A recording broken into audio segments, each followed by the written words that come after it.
It is 13 hours 40 in Guyana. We do apologize for the late start of today's edition of Elections and COVID-19 Watch with senior journalist of Kaiser News, Leonard Gildarie, alongside his co-host, Dr. Yog Mahadeo. Good afternoon, gentlemen. Good afternoon, there. How you doing there, everybody? I'm gonna say hello first of all to people in the studio. Yo, we have a packed day today, a very packed studio. You imagine the studio is so filled that there's no space to breathe, and I hope that there's space to breathe in your place there on the East Coast. There, I would say hello to Guyana, 99.1, 99.5 Kaichor. We start backwards today. So good afternoon to you, Yog. I'm all ready. You look all white and shiny. You have something planned? Ah, just getting on with the business of Guyana. And, that is the most important thing on our minds. How can we start moving this country forward instead of just running on the spot, which we have been doing for the past 90 days? 100 days now. Well, absolutely. It's yes. That is what it's 100 days or 99. Well, 99 if you're not including the March 2nd.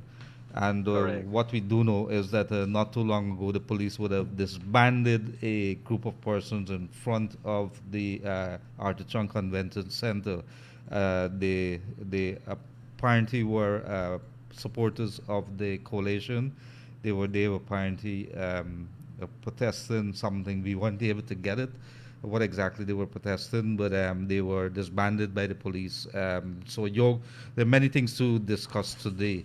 According to the tabulations figure, the tabulations were completed for that recount yesterday, and it would have thrown up some figures, which is what we suspected, but the recount has confirmed that, according to the Kaichor newspaper here, Mingo conjured 15,000 plus ghost voters. I think this last night in room 592, Mr. Ramesh Prasad, an analytical person in the way he put forward his information, would have raised this issue here as to when you compare the figures that would have been put out by the recount as compared to what Mr. Clement Mingo would have presented, it would have shown overall for Region 4 an extra 15,000 plus votes would have been added. And that, of course, they're still analyzing what impact, how exactly it is that this elections here would have fared compared to what 2015 elections would have fared as well. So many things are going to emerge in the next couple of days. I presume the pundits and the accountants and everybody is going to have a field day as to not only what would have transpired with regards to the Mingo figures, if you want to call them that, as against what the Recon figures would have shown up, and how this would have, when you look at the voting patterns and so on, it's going to be very, very interesting. Did we have crossover voters? I think last night somebody raised that question. So, Yog, I want to say good day to all our people across this beautiful land of ours. It's a very beautiful day. And wherever you're joining us from, Yog, I'm not sure what time it is in Norway. But we've been having people sitting down with us day after day after day, as far as Norway, and I rather presume it's very late in the evening now, and they've been with us day in, day out. So I want to say hello to you, especially North America there too, in Canada, New York especially, people as far as Minnesota and so on. They would have been tuned in to us. Good day to you folks. Yog, let's get right down into it. Mingo conjured 15,000 plus ghost voters. What exactly Ramesh Prasad did raise this issue last night, and he would have pointed out that what the recount figures, the tabulation figures would have put out is very, very clear. 15,000 more votes from the declarations, the purported declarations that would have happened back in March. I want to have that as a point of discussion before we move into another big issue which is emerging right now. That is the students returning to school, the readiness of the student, as well as objections from the Guyana Teachers Union versus the Ministry of Education. Well, let's discuss this 15,000 votes, ghost voters, as I say. Yeah. Well, Leonard, look, the APNU AFC I'll call it how it is. No time and no time anymore to butter up and to be nice. It has to be called the way it is. Look, people need to realize on March 13th, when Mingo made that declaration, Mingo declared a figure that was 476,000 valid votes. Here is a man who declared 476,000 valid votes. Where he got it from, nobody knows. The recount took place. APNU+AFC wants to talk about everything else except what fraud they perpetrated. If APNU+AFC don't want to talk about Mingo, then can they talk about their agent who signed Mingo's declaration? So the intellectual authors behind those things, they don't want you to talk about it. You remember in the past, Leonard, when anytime government is guilty, anytime politicians are guilty of something, they bring up something to change the tune. Oh, go and focus on this. Some national disaster, some tragedy must happen for you to change your focus. We cannot allow ourselves to be hoodwinked, to be distracted from the procedures that would have, gotten this country where it is for the past 100 days must never be forgotten. Now, here is what. At the end of the recount process, we would have gotten 460,000 votes. So there is a problem that GCOM has to explain. Where did GCOM find the 476,000 votes that did not exist in the boxes? Let's talk about what is in the boxes before we talk about anything else. The ballots that are in the boxes are what matters at this stage. So you cannot put aside the fact that they manufactured more votes than were in the boxes. Now, with that understanding, Leonard, there is another problem. A lot of people are saying the same people who are willing to be sworn in with 476,000 ballots that does not exist in the boxes, they are now saying nobody else must swear in with the actual ballots. I want to repeat that. The same people who were willing to be sworn in with a made-up amount of 15,000 magical, totally fabricated ballots that does not exist in the boxes, they want to, nobody else must be sworn in with what is actually in the boxes. That is what is facing this nation. Now, they want to say also that these ballots are not valid, or these ballots were not validly cast. In that process, APNU+AFC has said, and let me repeat this for emphasis, that they manufactured 476,000 voters, and Mr. Granger, sir, you were prepared to be sworn in with those manufactured votes. Now with the real votes counted, you are throwing all kinds of problems. Now, the other issue, Leonard, and we need to discuss this to its core, the validity of the votes cast. Today, I'm seeing the political proponents on one side. As we know, they already said that all the AFC and APNU agents were bought out by somebody. So that's nonsense. 10,000 people were bought out. 10,000 police officers were bought out. 10,000 APNU+AFC agents were bought out. It's ridiculous. So they have literally thrown everybody under the bus. Nobody is congratulating. And Leonard, I want to take a pause, whether you like them or not. I saw Lennox do it, and he's right. Whether you like the woman or not, Carol Joseph, that woman has a heart. She went through everything, and she went through it to the maximum date. People like that, I believe whoever forms the next government must recognize certain people for what, right or wrong, they stood to their process. Now, Carl Joseph did not come out and say, believe this or believe that. She was just doing her work. And madam, if you are listening to this, congratulations. I wish we can all be as hardworking as you are, but hardworking for Guyana, not for a bunch of politicians that want to wheel, deal, and steal their way into power.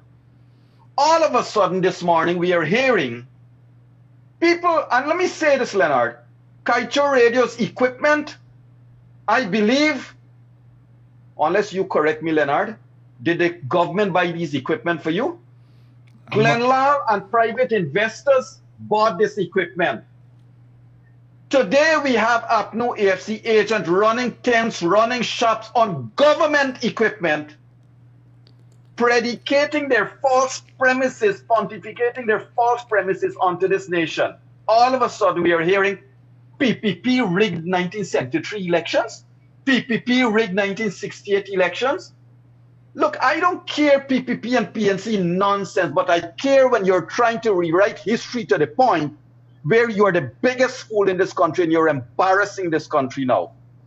There's only one political party that has rigged the elections from 1964 to 1985.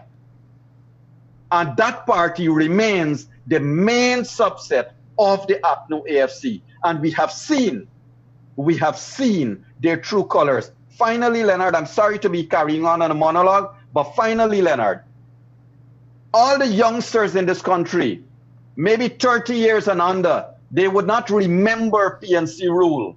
They would remember some of the atrocities they would have seen, but under a PPP rule. They would have seen corruption, but they would have heard about election rigging from their parents. Now, they have seen it firsthand. There has never been a more transparent attempt at rigging these elections than what has transpired and what continues to transpire.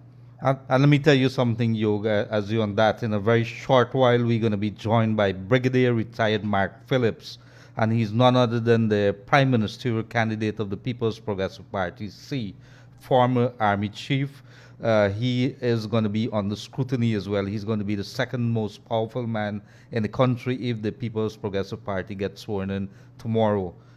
Sooner or later, they are going to be sworn in based on the figures that we see in here.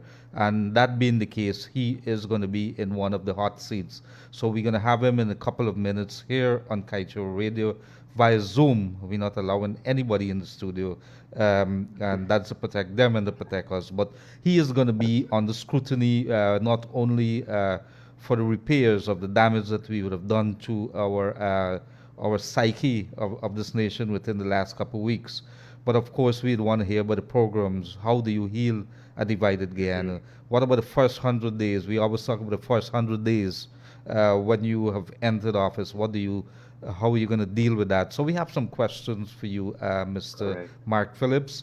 And we expect you, as we said it yesterday, Yog, it's not going to be a walk in the park for the next government that comes in. There's going to be a lot of scrutiny. People are going to be very unforgiving after what would have transpired the last 100 days. Not only this 100 days, we'd have to go back to the past year before that, starting from December the 21st, 2018, with that no confidence motion that was passed at around 9 o'clock in the evening in the National Assembly. So we'd have to look back at that, look at ourselves deep within and ask ourselves, are these the type of people that we'd want around us as we move this country from a developing country to a first world country? So Yog, in a few moments, we're going to have that. Let me just quickly say this. So viewers and listeners, please remember you can get us on YouTube, you can get us on Facebook, you can get us on the Kaito News, Kaito Radio website itself. And if you need to relook at all the old and all the current videos of all the shows we are doing from the 1:30 to 3 o'clock show and the nighttime room 592, you can get it by scrolling down on the Facebook pages and so forth. But you can also go to room592.com and you can get access to all the videos. Leonard, I just want to take a couple seconds to say hello to a large number of Guyanese in New York, especially in Miami, and of course to say hello to Alicia Wahab and the entire team there I did not know this, but apparently, Leonard, there are various persons, brothers and sisters in Canada and New York, they're working and they put aside their lunch hour. They shifted down to this time when our show is starting just to join us and just to tune in and listen to our commentary and our discussion. So please, viewers and listeners, remember you can access these videos on room592.com. Leonard, yes, to come back to the elections, I want to ensure everyone we are not going to give up what we have started. That is, whoever forms the new government, and everybody believes, the newspaper has said the PPP has the majority and they certainly have won the presidency, and they are going to be shaping the new government. We are going to hold their feet to the fire and examine every strategic plan and every action they take. Never again must this country relax and allow the politicians to do whatever they want. And that goes for both sides. In fact, I'm looking here at the Kaichon newspaper, the bottom headline: all political parties accept PPP victory except coalition, highlights plans for way forward. Yog, we have said it before, and we're going to say it again. This elections here have thrown up some very remarkable people. And we're not talking so much as the older heads, the old political heads. They have been around and they have stood during these elections. But you see some very eloquent persons coming out, teachers who have risen. There's a woman that is the head of a political party, and she has emerged as one of the outstanding persons.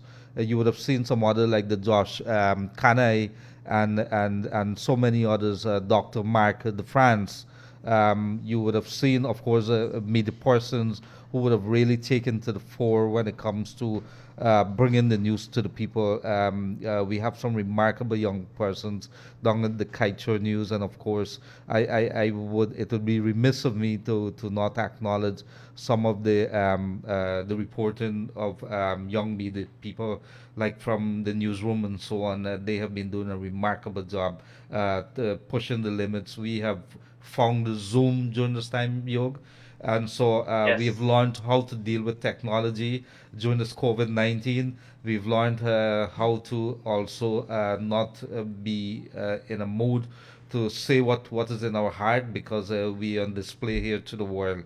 And when I say what's in our heart, some days you wake up and you says, what should I say to the politicians? Should I really say to them what I really want to say? Ramshap kind of gaff. But it's not to that. We're here in a very mature manner. We're talking about moving this country forward in a very progressive, in a very rapid manner. We have oil now. How do we capitalize on it? How do we ask Exxon and our partners who are with us to, get us a better deal? There should be a will before we could even start talking this thing. And so we are saying to the government, the next government, whoever it is that's going to be sworn in, all indications are it's the People's Progressive Party, to really pay attention to the people. There are many things, many deep worry. We should not be worrying about money at this point in time, yet we are in this situation because we did not get a good oil deal. We should get a better oil deal. We have so many other blocks out there. We know that there's oil there. We should be demanding a better deal with regards to them. So when it's developed, we're not going to worry about going through clause by clause by clause of the respective contracts to see whether we could take something out of it and force that company to give us a better deal. So, Yog, yes, lots of questions. And I think in a very short while, we are going to get Mr. Brigadier retired Mark Phillips, the People's Progressive Party civic prime ministerial candidate. So, Yog, last evening, in the meantime, while we're trying to make connection there to Mr. Mark Phillips, last evening, Christopher Ram would have been on room 592, and he is saying to us very, very clearly, the doors seem to be closed at this moment when it comes to any kind of court proceedings with regards to the recount. He also made it very clear, based on his understanding of the law, and he is a lawyer, that the APNU and all parties who would have signed on to the agreement which made the recount possible, they would have agreed that this is the final, this is where the box stops, this is what we would accept. So the court, we would have recalled, has already said it is up to GCOM to determine on the way forward with regards to the votes. And so GCOM did what it's supposed to do. So he is saying, based on my understanding, that there could be no other court case. Even if it goes to court and there's any kind of filings, the court is going to throw it out. And so within next week, Tuesday, there is that date, the deadline for a declaration to be made. Over to you very quickly. Yeah, well, it got to be looked at the following way. The court is always open, and the court would always be open to take the petition of persons approaching it. However, such approach must not be frivolous and, of course, must warrant the court's attention. But that being said, Mr. Rams, and I believe the overarching legal position would be that the remit of the arguments or the remit of the court would be constrained to administrative matters, would be constrained to matters as to what would have gone to Chief Justice Roxanne George before, and not a matter of declaration. In other words, there is this feeling that the court will be approached to delay or to stop the declaration by GCOM. Now, the court cannot throw a wall up and say you can't come to us. But Mr. Ram, I believe the overarching position is that such argument is at this stage frivolous, and such argument would not bear water because it does not have the substance of attacking the core of the issue that is contained within the GCOM's order. In other words, the order constrains GCOM to do certain things, and that has to be done, nothing else. Thank you very much. I reconnected there with... Yeah, he is coming on at the moment. So, Yog, I'm not sure. It is widely expected that some moves will be made to the court by the coalition at this moment. If that being the case, it has to be done before Tuesday, because I'm not sure if the two collide. The court, if they want to stop the declaration, that is the coalition which they've indicated that they want to do. That they have to do it within the next couple of days. Today it's Tuesday. We have a couple more days before the week is out. I'm not sure how that's going to play out. Do you believe that there's going to be any court in Guyana that is going to put a stay on the declarations? Strange things have happened before. Very, very strange things have happened before. Who would have thought that a government would have lost a confidence motion? And today is how many months later? 1 year counting. They're still squatting in office, and I say squatting very, very plainly. It is what it is. It is no longer caretaker. From March 2nd, these people knew they lost the elections. Listen, Leonard, from March 2nd, Mr. Granger knew he had the ability to see his party's SOP, the same David Granger who in 2015 called on GCOM to release SOPs. He has those SOPs. And so he knew he lost.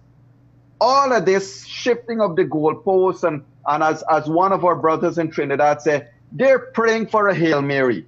That's all they're hoping for. They're hoping that somehow or the other, the forces that they believe in is going to grant an election that the electorate did not give them.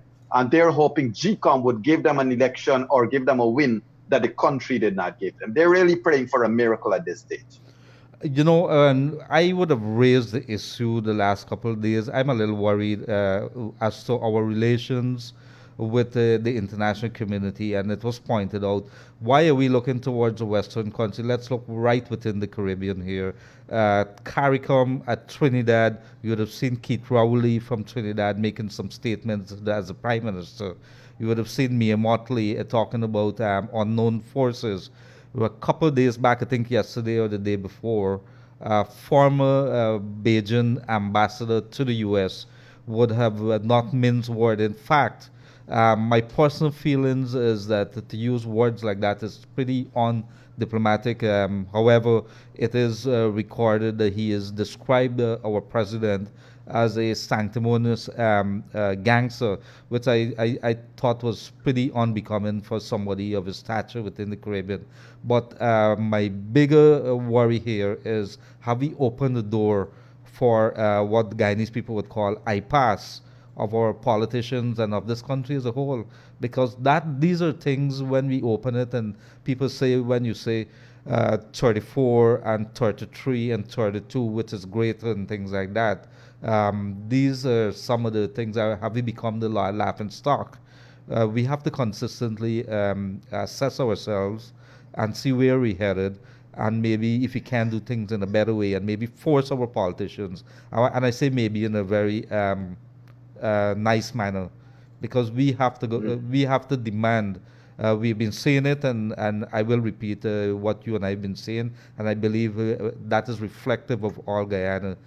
Our politicians must come better. It is unacceptable what would have transpired. It's lawless. It is unethical. There's so many words that could describe it, Yog. We cannot take that anymore. Correct.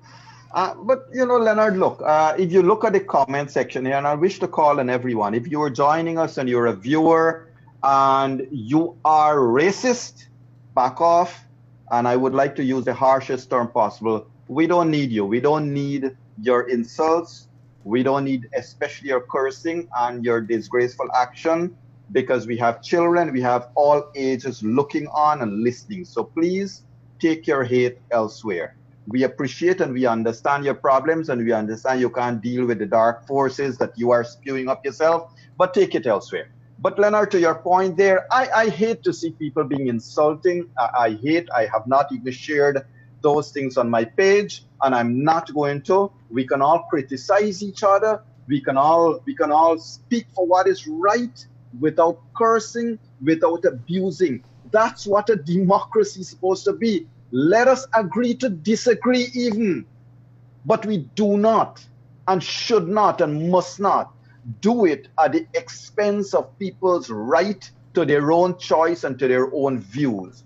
This is why, for example, Leonard, Kaiser News stands up, Stabrook News stands up, the media has stood up. I myself, on a personal basis, I was outspoken against the PPP rule. Does it mean that we backed, and I wish to clear this up quickly, people feel that by attacking the APNU+AFC, it means you're backing the other side. No, sir, you're backing, we are standing on the side of truth. Truth has no race, no religion, no color, no flavor. Truth is truth. And the politicians need to accept that when they are not behaving in a certain way, when they are not standing up to what is expected of them, they will be assessed, they will be called out. This, as we just say in Guyana, this time not long time. And Mr. Granger et al., stop squatting. Get out. Let's move on. Let's move this country forward. Absolutely, Yog. And so there are many things for us to deal with under the new government. I was told that there's a growing number. We've taken our eyes away from the ball on the court. Why do I say that? There's so many other things that is happening that we're not paying attention to along the East Bank there. You and I talk about that. Along the River Dam area there.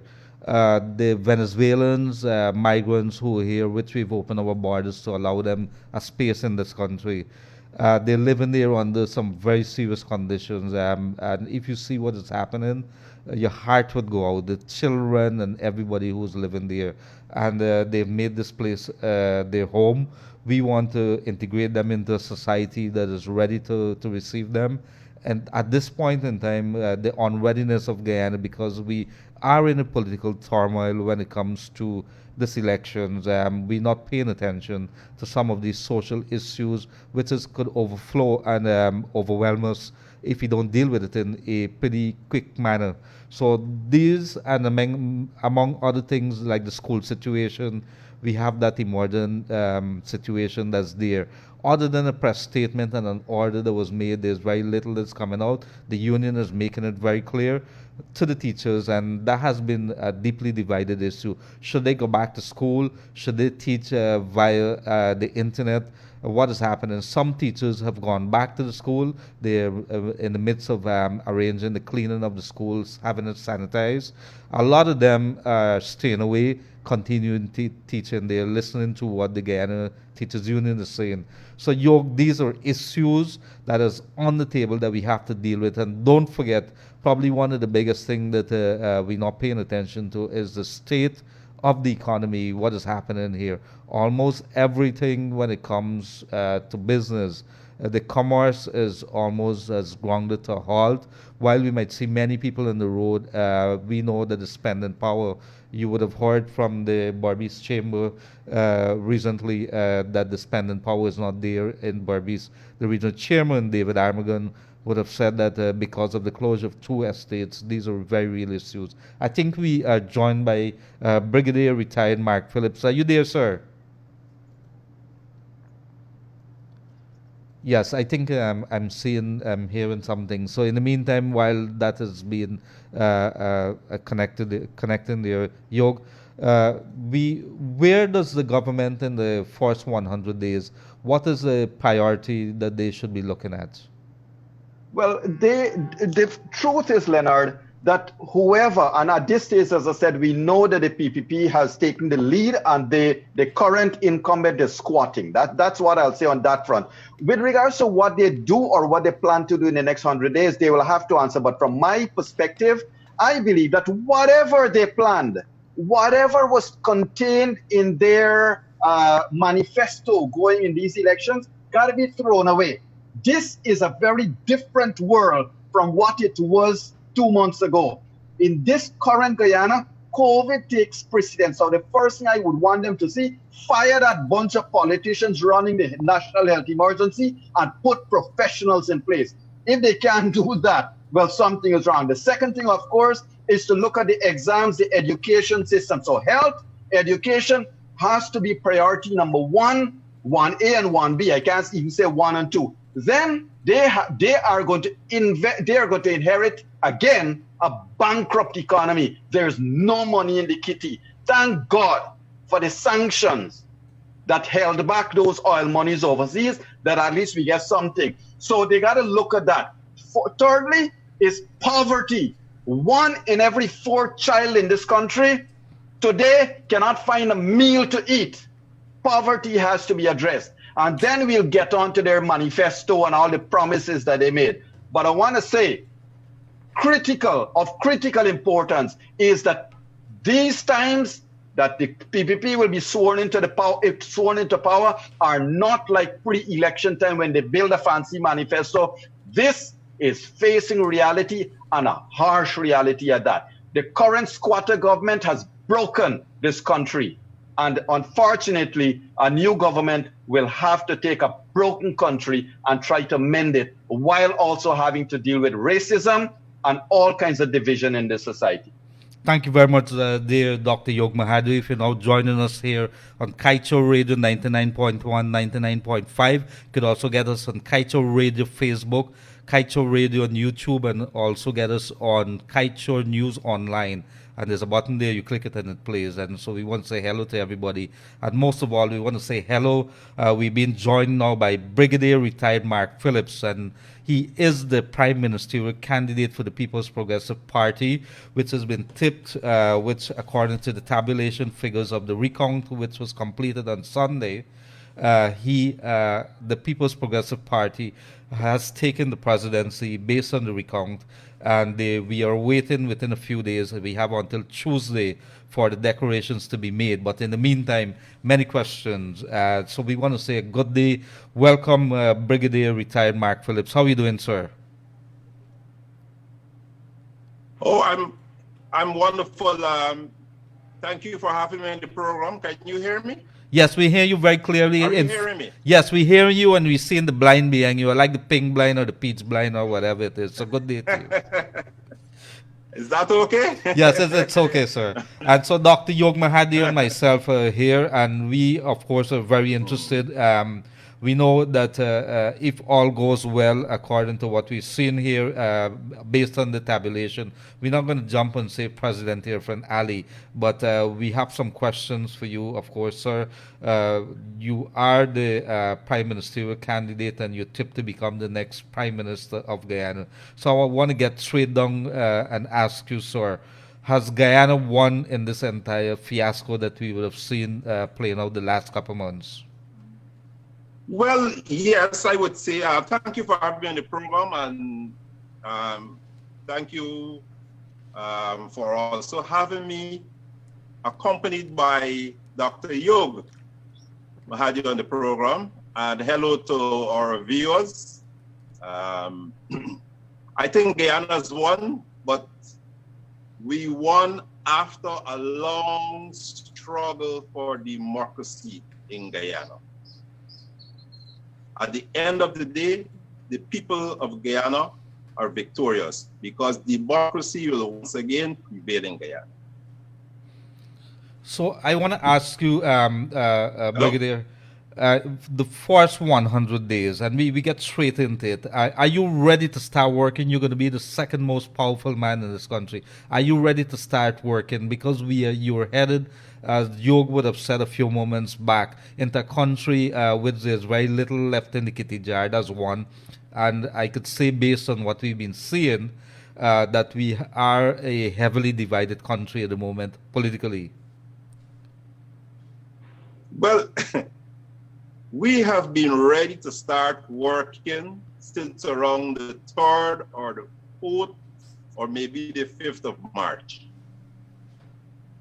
What has happened is the delay in announcing this whole results had to put our plans for the development of Guyana and everything that we had for the first 100 days on hold.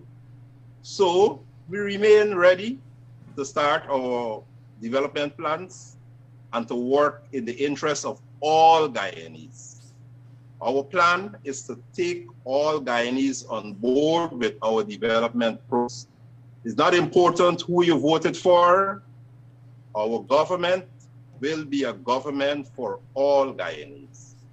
However, while the figures from the recount has shown us to be victorious, we will await the outcome of the work of the Guyana Elections Commission. As you know, they have to put together the reports. Who has to put together his report?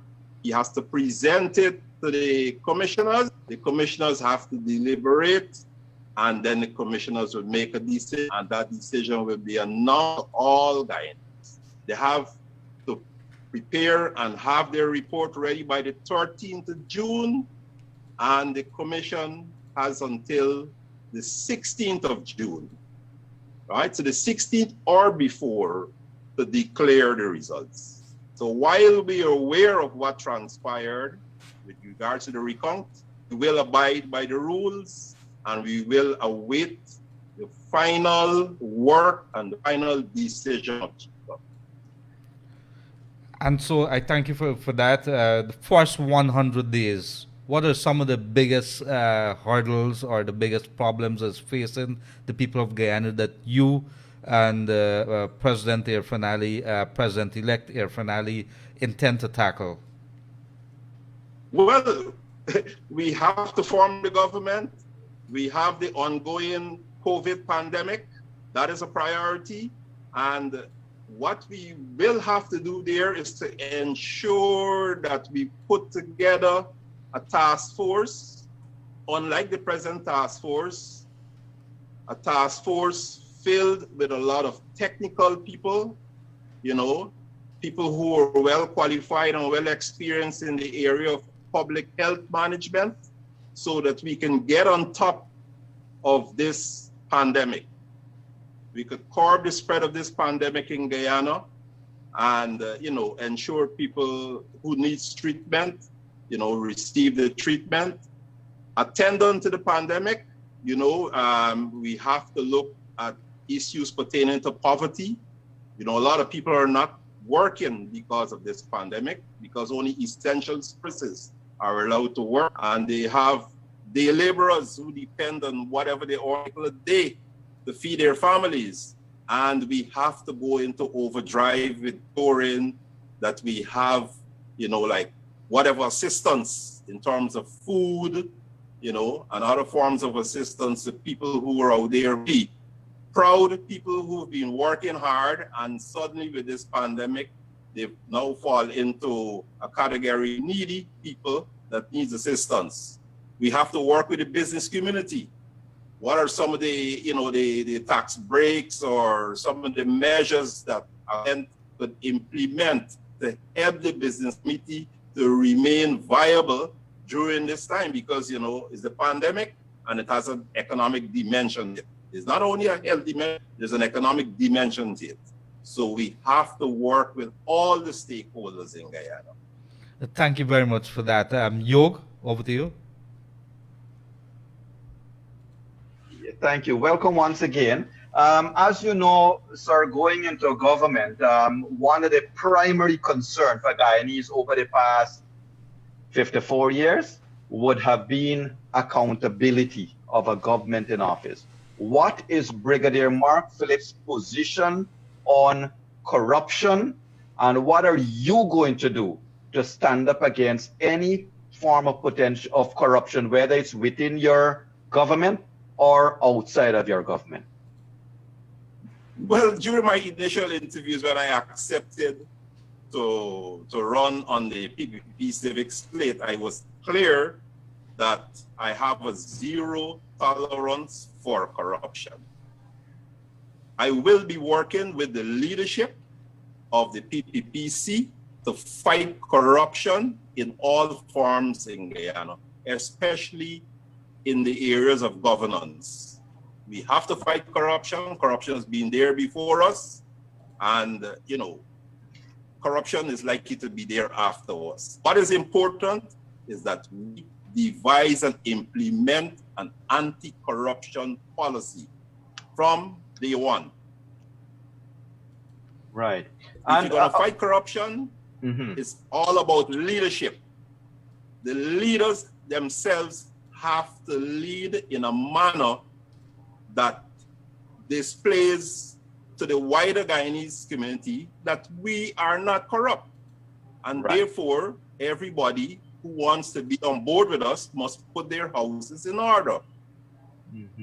So from the top, we are committed to leadership that is anti-corruption in its approach.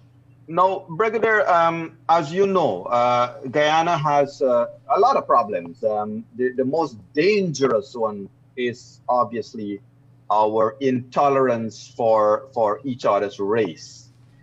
There have been very few persons that in society that has been openly calling people out for their racist views.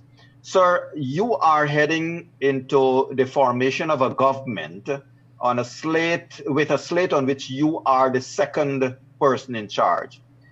Your party has been deemed to be pro-Indo-Guyanese. I am looking at you, I can't see I can't see any signs. I'm sorry to put it like that, but sometimes we get these ridiculous positions in there. What is Brigadier Mark Phillips' response to your position being a token position, being just there because of your race, sir? Well, as I responded to it on the campaign trail by one of the the leaders on the coalition side who actually used the term tokenism, and I asked him, are the non-Africans in the coalition, are they tokenism? Absolutely, correct. The point I'm making is that the non-Africans, if you see the non-Africans in your team as not to be tokenism, therefore why I am tokenism? I'm not the only African in the PPC lineup. There are many other Africans. And the reality of politics in Guyana is that, I mean, you know the stats. About almost 40% of the population of Guyana are Indo-Guyanese. And just under 30% are African Guyanese. And if all the Indo-Guyanese voted for the PPP and all the Africans voted for the coalition or the PNC, none of them can achieve 50% plus. Correct. The votes to win the election. The reality is that while the parties have their support from a particular race, all the parties, including the PNC, have tremendous, substantial support, from all Guyanese society, whether it's Amerindians, whether it's the mixed race. So race is just one aspect or one small part, perhaps important part of this whole thing. But there are other reasons why people vote for the PPP.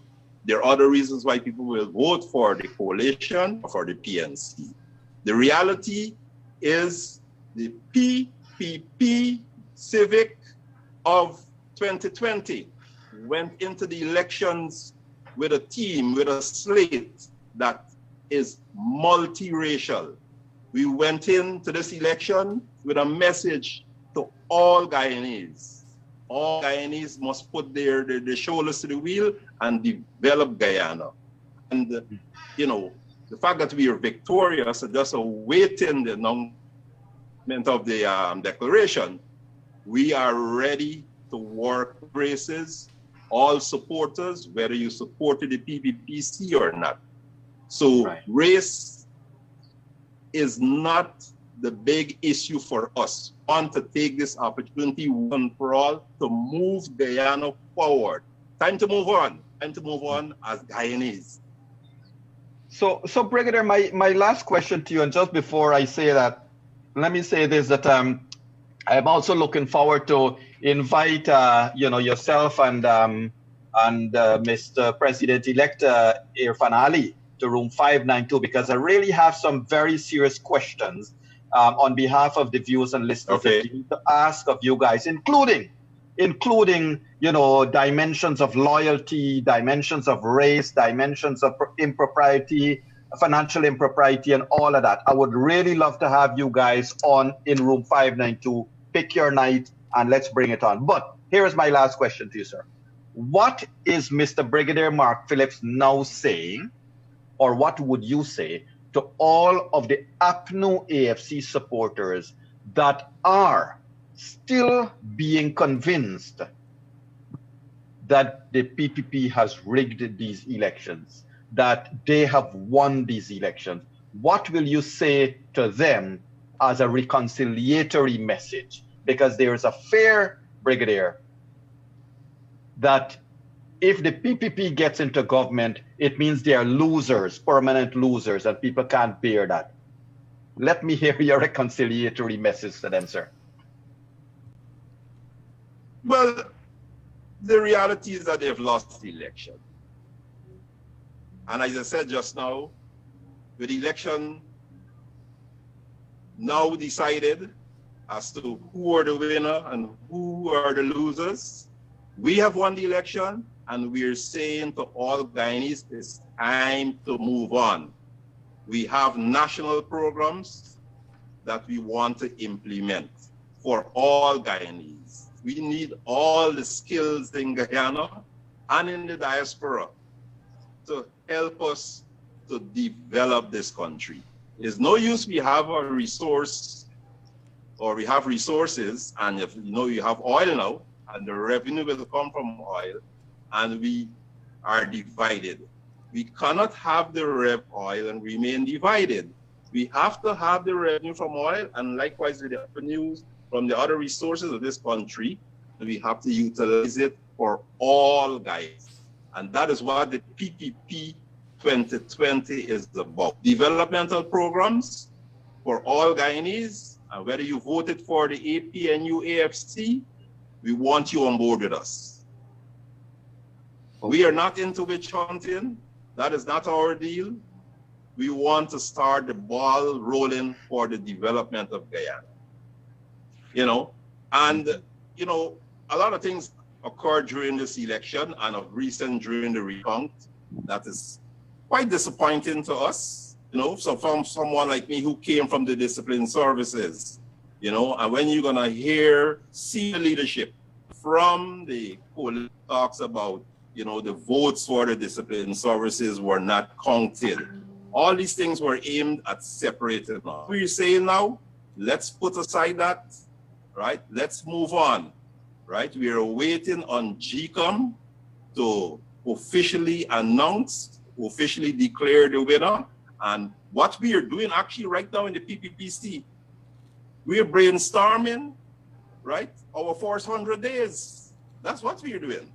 Because as I said before, we were ready since early March and everything had to be delayed because, you know, you're aware of why it was delayed. And the recount is over now, 33 days of recounting the ballots. Every ballot casted in that election was, you know, was recounted. And I think all of us now should reach to the point where we must stop the propaganda, stop the lies, you know. The important thing is every ballot was counted and we have the statements of recount and you know, we must utilize the statements of recount with the work of GCOM and let us move on and develop this country. Thank you. Thank you, Leonard, I knew yes. I said that was my last question, but I actually have one follow-up. You always do that to me, but go ahead. Yeah. Brigadier, as a former Army man, say a few words to your colleague, to the former Army Brigadier, to Mr. David Granger. What would you say as an Army man to an Army man? Well, as an Army man to an Army man, you know, we all took an oath to defend Guyana. And if you're defending Guyana, you have to defend democracy in Guyana. David Granger became not only Brigadier Granger in the Army, but he subsequently in 2015 became President Granger. And as President Granger, you know, he is the foremost authority in the defense of Guyana and in the defense of democracy in Guyana. Okay? And as he said, he is awaiting the declaration of GCOM. I would want to hold him to that, to await the declaration of GCOM. We all aware of the results of the recount, although it's unofficial, he's aware too. And let us await the declaration of GCOM. And I want to believe that Mr. Granger will uphold the rule of law, finally, and respect the will of the people. Because to do otherwise is not to defend Guyana, not to defend the sovereignty of Guyana, not to defend democracy in Guyana. Absolutely, dear. And thank you very much, dear. If you're now joining us, Elections COVID-19 Watch, and we're here with Brigadier Retired Mark Phillips, Prime Ministerial candidate of the People's Progressive Party Civic. Sir, I want to ask you, we have a court case in the international courts at the moment in The Hague. We also have our border, the issue with Venezuela and they coming into Guyana. I want to ask you, as second in command in a PPPC government, is it the intention for the PPPC to continue that court case, or they would prefer to have bilateral talks with Venezuela? No. Anything pertaining to the sovereignty, pertaining to security and defense of Guyana is deemed a bipartisan issue. It's so respected as a bipartisan issue. The PPPC is fully on board and fully in support of the continuation of the case before the International Court. And what is important for us is that, as Sir Sridhar Rampal said, you know, we have this case coming up and we cannot appear to be divided as we seek to have a final, you know, judgment on this case pertaining to Guyana sovereignty. So it's very important that we remain united, and the PPPC will continue to support the case as it was placed before the court. Yes, we will have a change of government, and hopefully before the 30th of June, right, the next hearing on the 30th of June, we'll have a new president, but we'll continue because it's a case that has a lot of importance to the sovereignty of Guyana, and we will not violate or negatively affect the sovereignty of Guyana with our policies. That has been the history of Guyana. And as a former army whichever chief, parties in opposition has always been supportive of the party government. my apologies there. As a former army chief, also, would you be playing a role in crime fighting in Guyana? Would you be lending your expertise to that? Well, let's put it this way. I'm the Prime Minister. I expect to have a ministerial portfolio in addition to being Prime Minister. We haven't decided that as yet, but wherever I'm serving, the fact that I have 36 years of service in the defense and security of Guyana, I will be contributing to the PPPC's government policies and programs related to security and defense of Guyana. Everybody has a pet project, something that they want to do, a legacy that they would like to leave. What is it that Mark Phillips would want to do for the people of Guyana? Well, you know, poverty alleviation, very important for me. You know, I would like to see extensive programs pertaining to housing and feeding of Guyanese, you know, creation of employment for young Guyanese. Those are important for me. Education. So everything, every policy that is linked to poverty alleviation, I would consider part of my pet projects for Guyana. So I want to bring you to the issue of COVID-19, and there's this very big controversial issue now of children going back to school, writing the exams next month. You have any thoughts as to that? If you were in government, would you have recommended children returning to school at this point in time? Well, I think the Ministry of Education perhaps, you know, should take a second look at this, because, you know, in many other countries, you know, they're finding alternative means of assessing students, because, you know, I mean, the fact that you're putting the children back in school, are they going to conform to social distancing? We have adults who have difficulties conforming to social distance. Are we going to able to have the students conform to social distancing?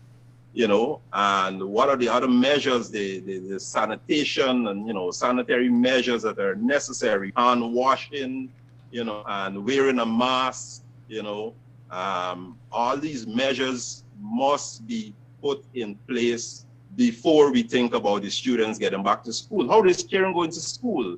Are they going to be traveling in public transport? Obviously. Are we satisfied that people are practicing social distance and all the health protocols in the public transport that we have right now? And then we're going to have the children traveling those same public transport.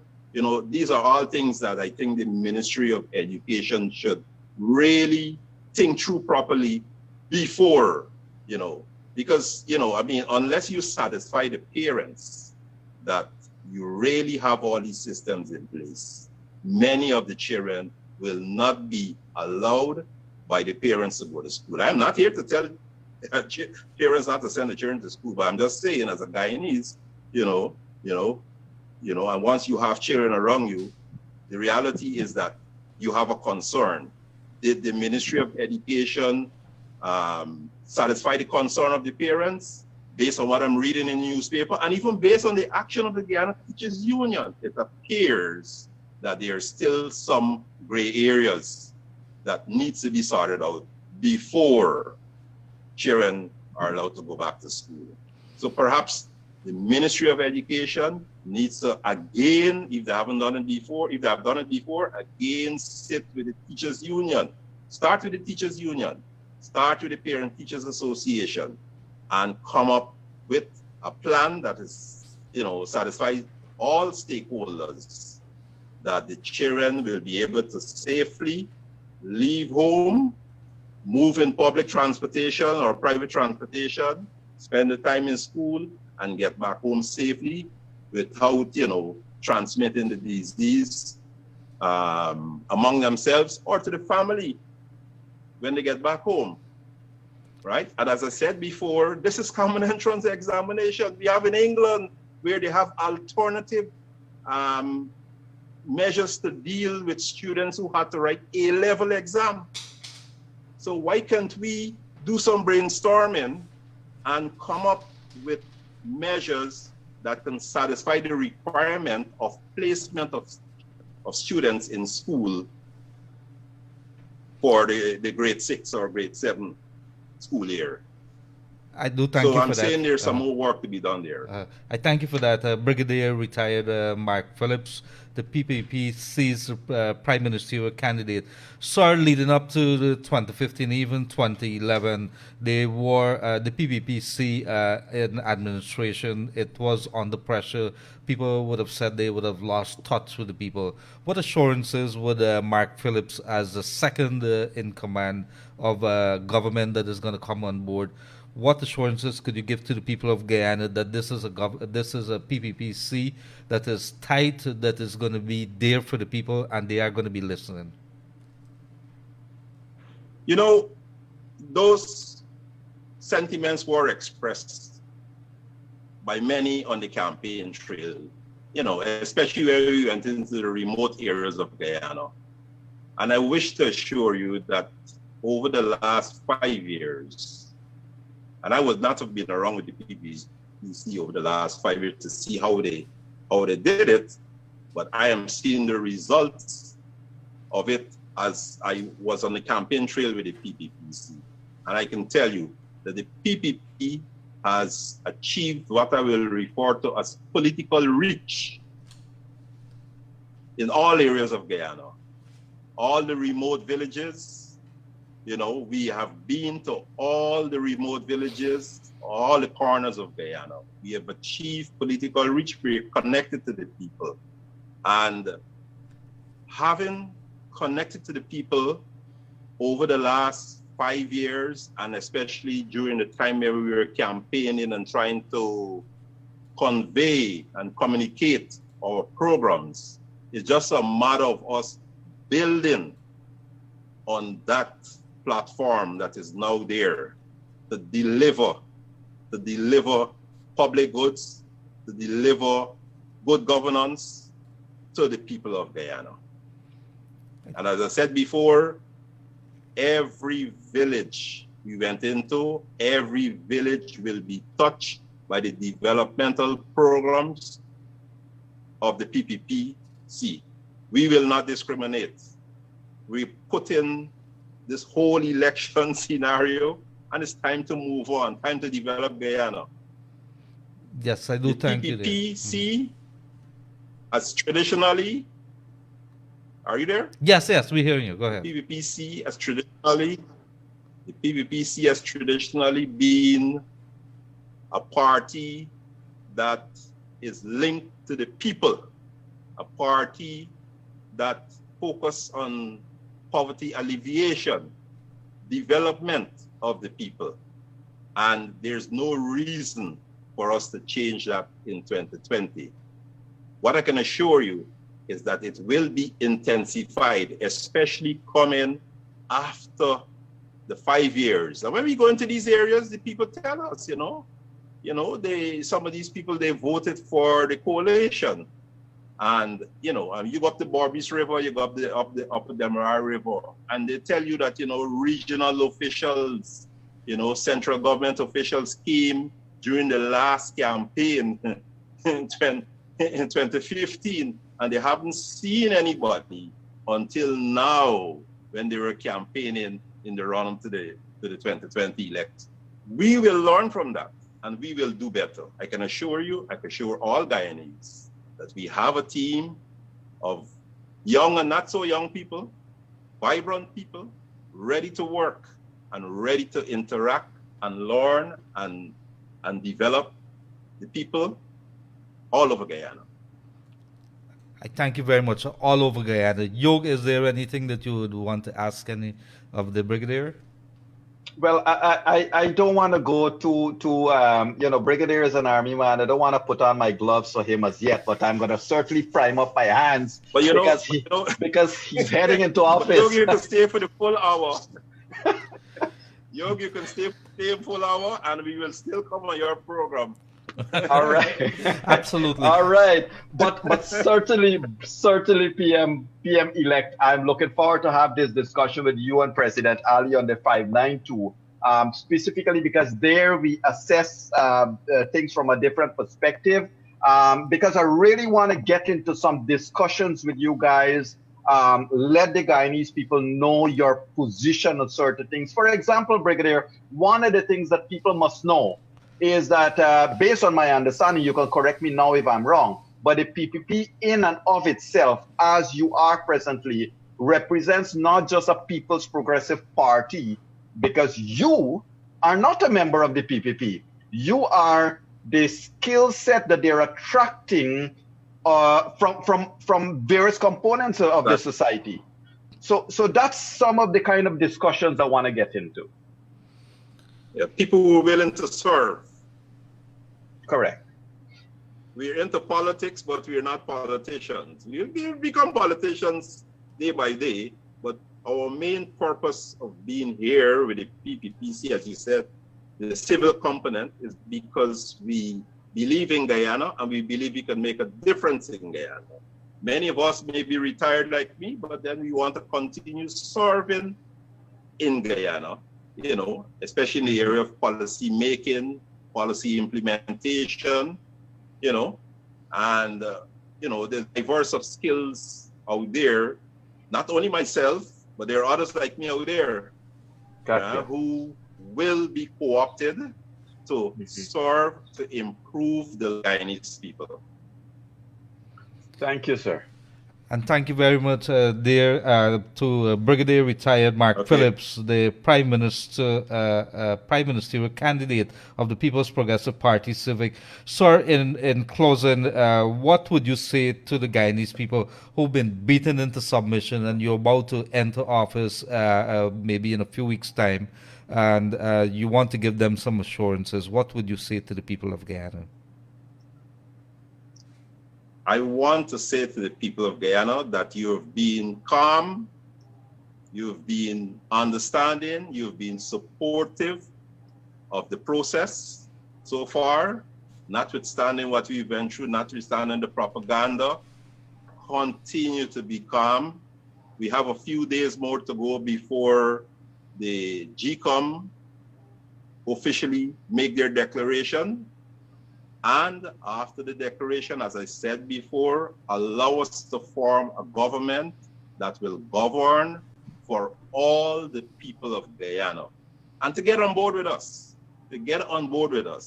because our policies are aimed at developing Guyana, and it is our intention that in 5 years' time, when we go back to the electorate, we could go back to the electorate and say, look, we have moved Guyana from where it was in 2020 to now a place where all of us, including you, who may not be our supporters, are proud of. So it's a Guyana that needs development, and a PPPC government that will soon be formed after the official declaration will be working with all Guyanese, regardless of race, regardless of political affiliation, to do one thing, one common thing: make Guyana a better place for all of us. Thank you. Thank you, sir. And let me just say this to you in closing. I'll read to you the words of Mr. Feroz Khan. As long as you pass through room 592, you have passed the test. He did that? He said that to you? Yeah. I thought you made that up. No, it's there. Look, it's in front of us. That's one of our viewers' comments, sir. So we certainly look forward to seeing you again. So, Brigadier retired Mark Phillips, I want to thank you very much, sir. Congratulations to your party on amassing that. Of course, we're not going to say Prime Minister, and we're not going to say President. We're going to wait until GCOM makes those declarations. We know there's some objections being raised on the other quarters, so let's see how that plays out. We're hoping that everything goes out and it pans out pretty well, and the people, like you say, remain calm and do what they're supposed to be doing, which is wait on GCOM. Thank you very much, dear Brigadier retired Mark Phillips. Have a pleasant rest of the day, and hello to your people. Thank you, Len. Thank you, Dr. Yog. And thank you for the people out there who will be listening to us the last hour. Thank you. So in the meantime, while we say goodbye, dear, to Brigadier retired Mark Phillips, the PPPC's Prime Ministerial candidate, who would have been answering questions about some of his plans, what role Mark Phillips intends to play in a People's Progressive Party. He would have also been answering questions about our Venezuela controversy, the border controversy, which is currently before the International Court in The Hague. And so the Brigadier would also been talking about his role with regards to crime and how should the people perceive the PPPC. PPPC, which would have been under tremendous pressure leading up to 2015 elections. It's a new party, it's a new civic now that has reworked with the grassroots in the various communities. That is what the Brigadier would have said. And so we are going to see a brand new team, he says, that is going to come to Guyana full of energy to work for the people of Guyana, to listen to them this time around, and to deliver the promises, the campaign promises that they would have made on the campaign trail. A very tough time, a tough couple of months since December 21st, 2018, when that no confidence motion would have passed. Yog, over to you. What are some of the things, do you believe that we're going to see a different PPPC? Has the circumstances dictated that? Certainly. I am hoping, and my hope is will be borne out in the future. But I think we're all hoping that the PPP that will get into office as soon as the declaration has taken place will be a different PPP to what we have all been exposed to in terms of its ability to embrace every single Guyanese, its ability to look after the livelihood of every single person, its ability to kick corruption down the curb where it belongs, its ability to pay heed to the environment and to ensure that Exxon and the likes of Exxon do not rape this country. So look, Leonard, the truth is that the electorate in Guyana has given PPP another chance. After 28 years of PNC, the PPP came in office, yet the electorate in 2015 gave the PNC a chance because they were a majority part of the coalition. Now the electorate has given the PPP another chance. I'm certainly hoping, Leonard, it's a brand new PPP, we'll say, and we'll certainly hold their feet to the fire. Not only that, Yoga, and we've always said it, and I will repeat what we've always wished for. A country that is very strong, has a very strong opposition, an opposition that is very vibrant, that participates in almost all the processes on the board of directors for the state agencies, in the parliamentary committees, and so on and so forth. And they must continuously hold the government of the day. They must hold them accountable. They should ask questions. They should be in the face of the media every single day, asking those hard questions. You promised this. You were supposed to do that. Let me criticize you because of the way this contract went, how it was procured, and so on. We would be demanding whoever goes into the opposition that they do their work. One of the things that characterized the last parliament was the little work that they would have done. Yet we would have seen tremendous money would have been spent Every time, I think there was one time I saw some figure just on meals alone. Every time there's a parliamentary sit-in, $1.5 million on meals alone. Every time there's a parliamentary sit-ins. What did we achieve during the in the last 5 years?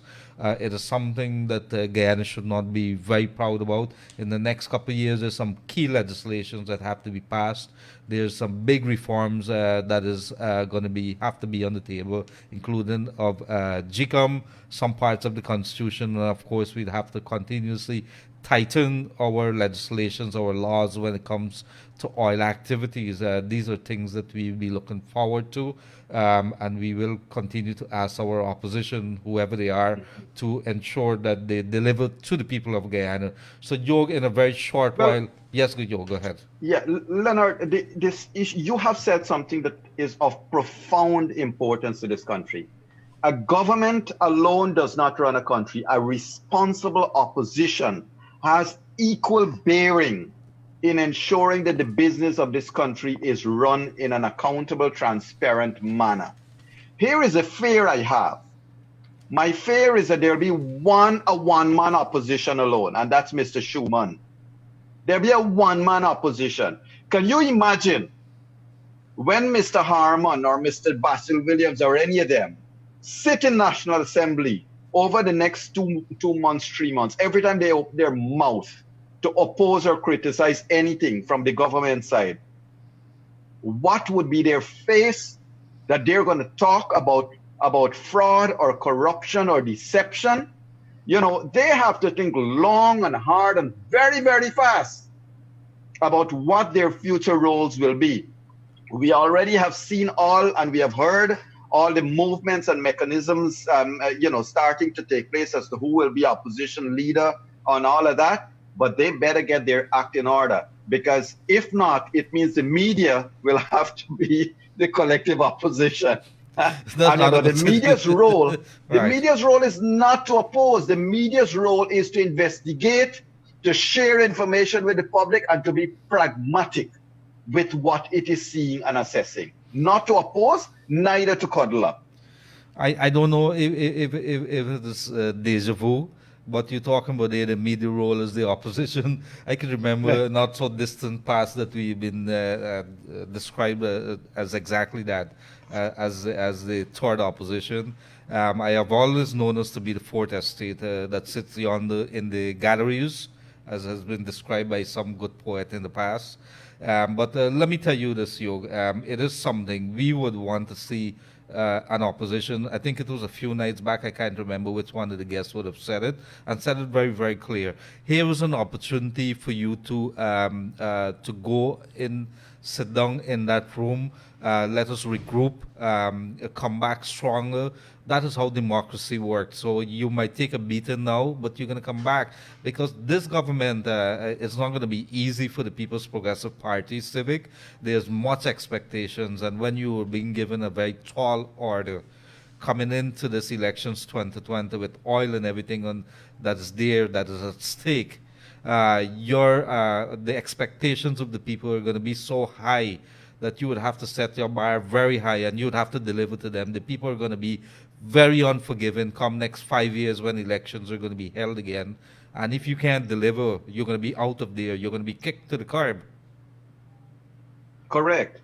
And that exactly what you said there is what it is. That's why you have elections. If you do not perform, we boot you, give somebody else a chance. Also, I want to say to all youngsters across this country and oldsters, everybody, I want to say, get your act together, because the political space is wide open, wide open. Those of you who dream that you want to be politicians and you want to serve your country, it is time that we all ensure that our dreams are followed, because Guyana needs every hand on board if we are to move past these 100 days, this graceful period in our history. And it is time, Yog Mahadeo, Dr. Yog Mahadeo and myself, Leonard Gildarie, Elections COVID-19 Watch here on Kaicho Radio 99.1, 99.5.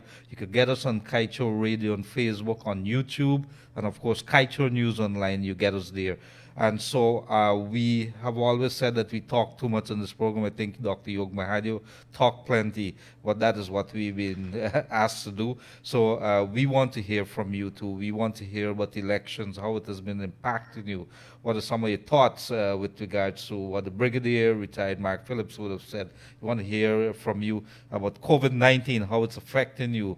We would have heard from many parents would have texted us and called us about their worry over the return to school of their children for the National Grade 6 as well as CAPE and CSEC. So 226-7453, 226-7453. You could call us on that. Do not call us on 622-222. That's only for the WhatsApp messages. We're going to read your messages on that. So in the meantime, while there's a caller online, we're going to say hello to our people up in New York, in Toronto, right across our coastline, Region 6 here in Guyana, of course in Trinidad and Norway. Hello to you folks there. Good day, caller, you on the line.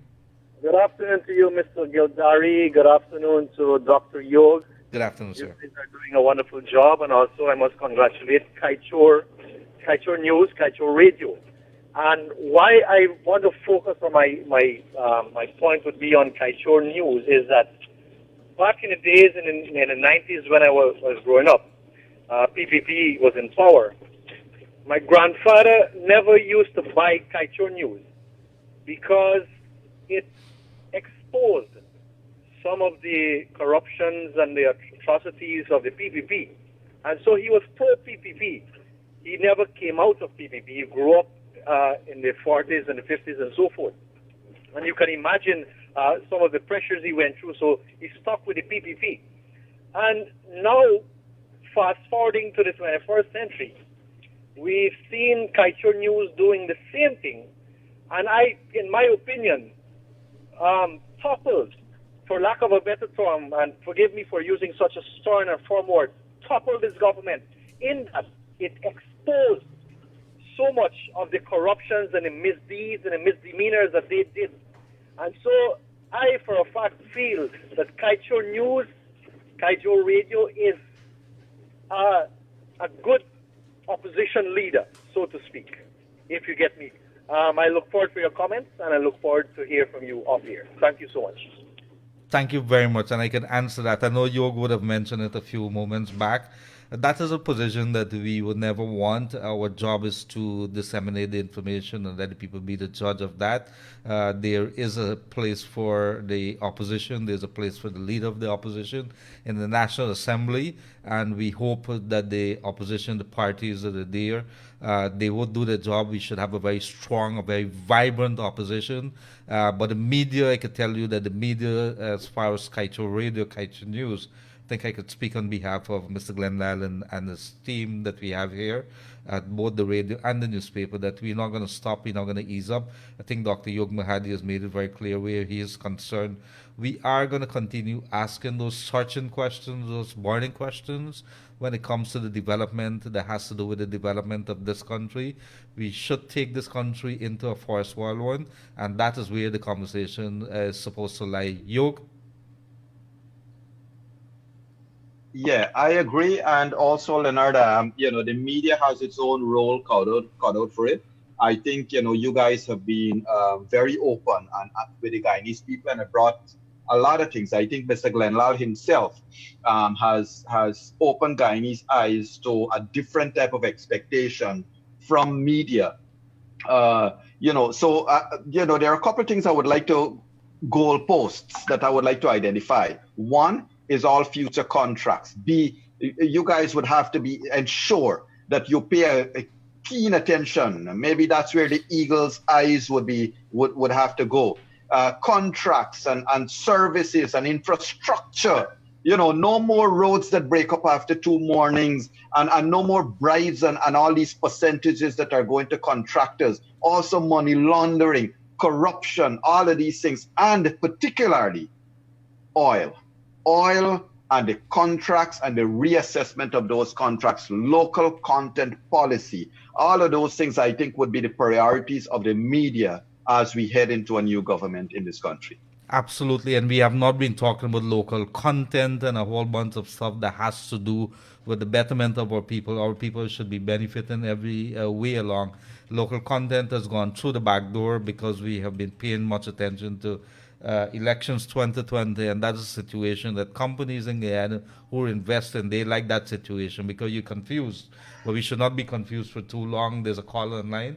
Good afternoon, caller. You're in the air. Yeah, good afternoon. Good afternoon, sir. I would like to tell you all very thanks for being talking about the election and the COVID-19. Yes, sir. Especially Kaichur News. But I want to say one thing, right? The PVP have been so strong in their hard times under the APNU until the recount. Now that they got the recount and they see that PPP won, they are talking about sheer governance, right? When APNU won, the PPP came out of office very easily and handed over to Granger government. So why when Irfan Ali win, they want to share governance? They did not perform. They had 5 years to perform and failed to perform to the best of their ability. Why would they come now for join with PVP to what? Mess up the PVP? You went in the race, the PVP run ahead and left you. You follow the race. You should come out and let the people them go in. This real eye pass and it's growing in the people in eye.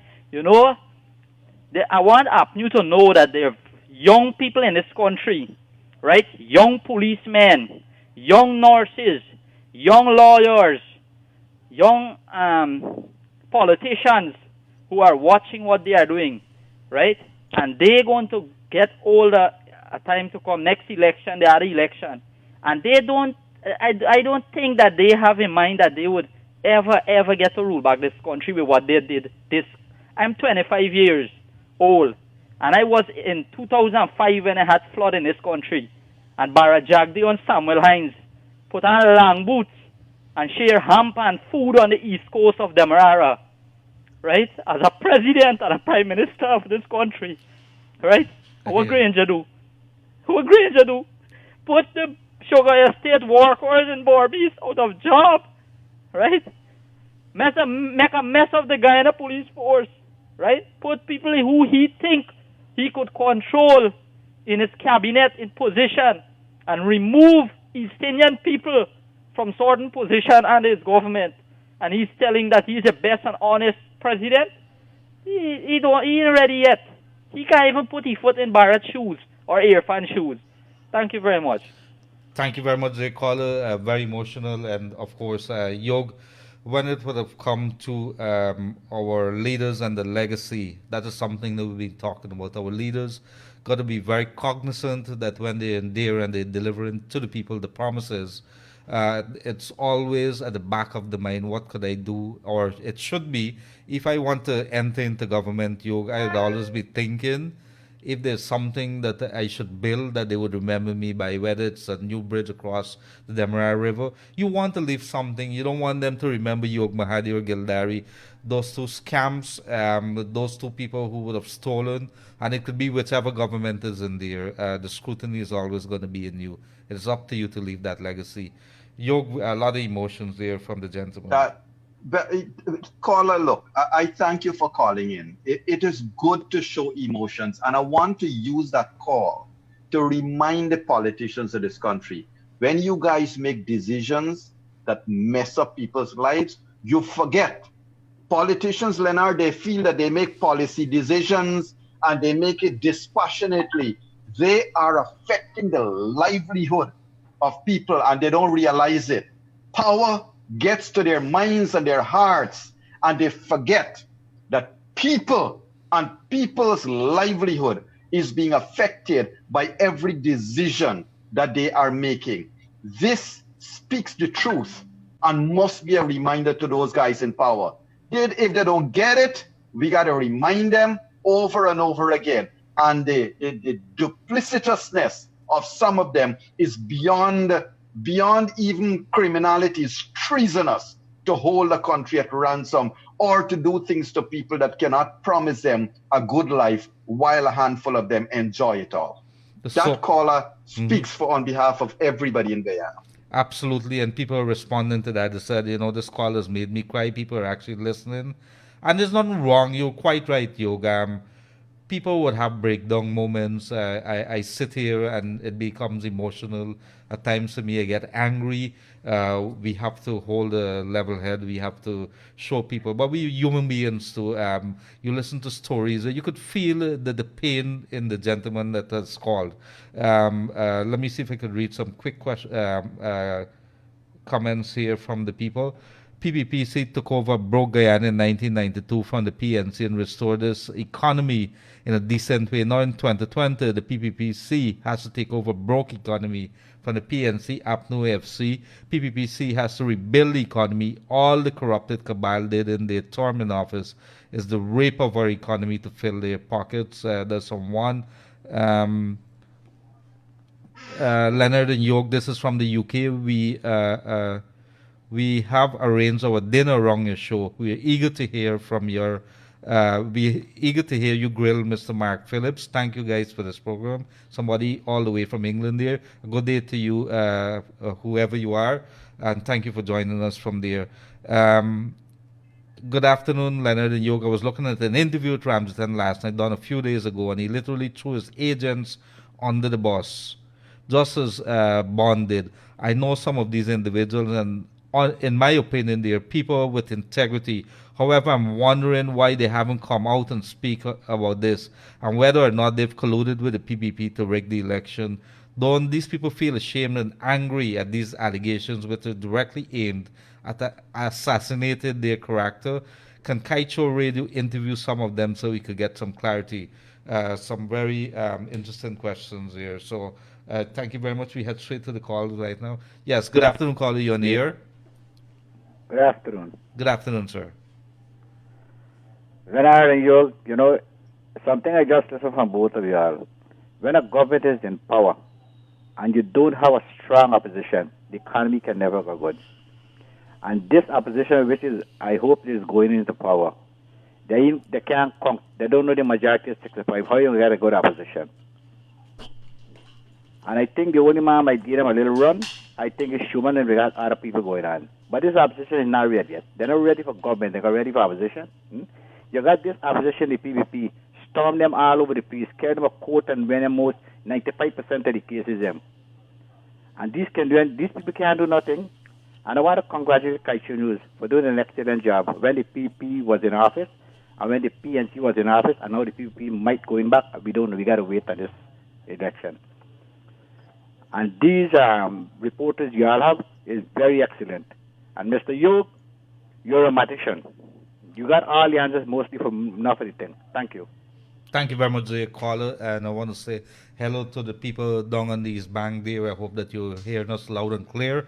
We had some issues yesterday with our antenna transmission and transmitter on the East Bank there. I think it's up and running. And if you are experiencing problems wherever you are, maybe on the Essequibo Coast, let us know so we could be able to improve our quality continuously. It's a work in progress. So we head straight into another call. Good afternoon, caller. You're on the air. Good afternoon, gentlemen. Good afternoon, sir. Now, it's very frustrating to know that after close to 100 days, we had a recount, and we have one party won by over 15,000 of votes. And we, or both of you guys there, cannot sit down and talk with no great certainty if we have this party going to form the next government. That is to show the depth and how far back Guyana gone back as a country, as a nation. That after this margin of defeat to this other party, and we don't know, we cannot speak with no certainty that if these guys what's gonna happen. We don't know if they're gonna declare a winner or if they're gonna come out now, because I am getting the feeling that if the presidency GCOM chairman gonna come out with a declaration or a statement. I don't know how statement come about. What is this statement about, that this election is voided? So I hope people understand is how far back we carry Guyana back. And my second contribution is I want to find out based upon this COVID-19, and to if the PPP was to given the chance that they actually won fairly to go in power, would they be able to carry out and deliver on these promises, like to open back some of these estates, the cash grants, and the reduce and the VAT and so on, if all these things could still be introduced into this economy with what's happening, and we know the treasury is drained and so on. I like to hear people talk about this so we could know what to expect. If we're going to have these estates and so on reopening, or are you going to take some time and need the most intelligent people to speak on these matters? And to Valda Lawrence, I will say this to her. I view an old video with her. She could only give PNC people work. Well, you know what? Only PNC people voted for her, and that wasn't enough. And what Mingo did wasn't enough also, because he caught. So that's why they're going to be in the opposition. Thank you. Thank you very much. Thank you very much, caller. Yog, some very important points, issues raised by that caller. The first thing, the reopening of the estates. We haven't been talking much about that. We've been looking at the world prices for sugar. Have we been paying attention to that, and what might very well be the issue? There was a lot of anger, especially in Berbice, along the East Coast, especially around the Enmore area, affected people, and I rather suspected even a couple thousands would have voted for the AFC. There was deep anger over the closures, and maybe they went back to the PPP. Was there a promise made for the reopening of the estate, and do you see that as likely with what is happening around the world in terms of prices and so on?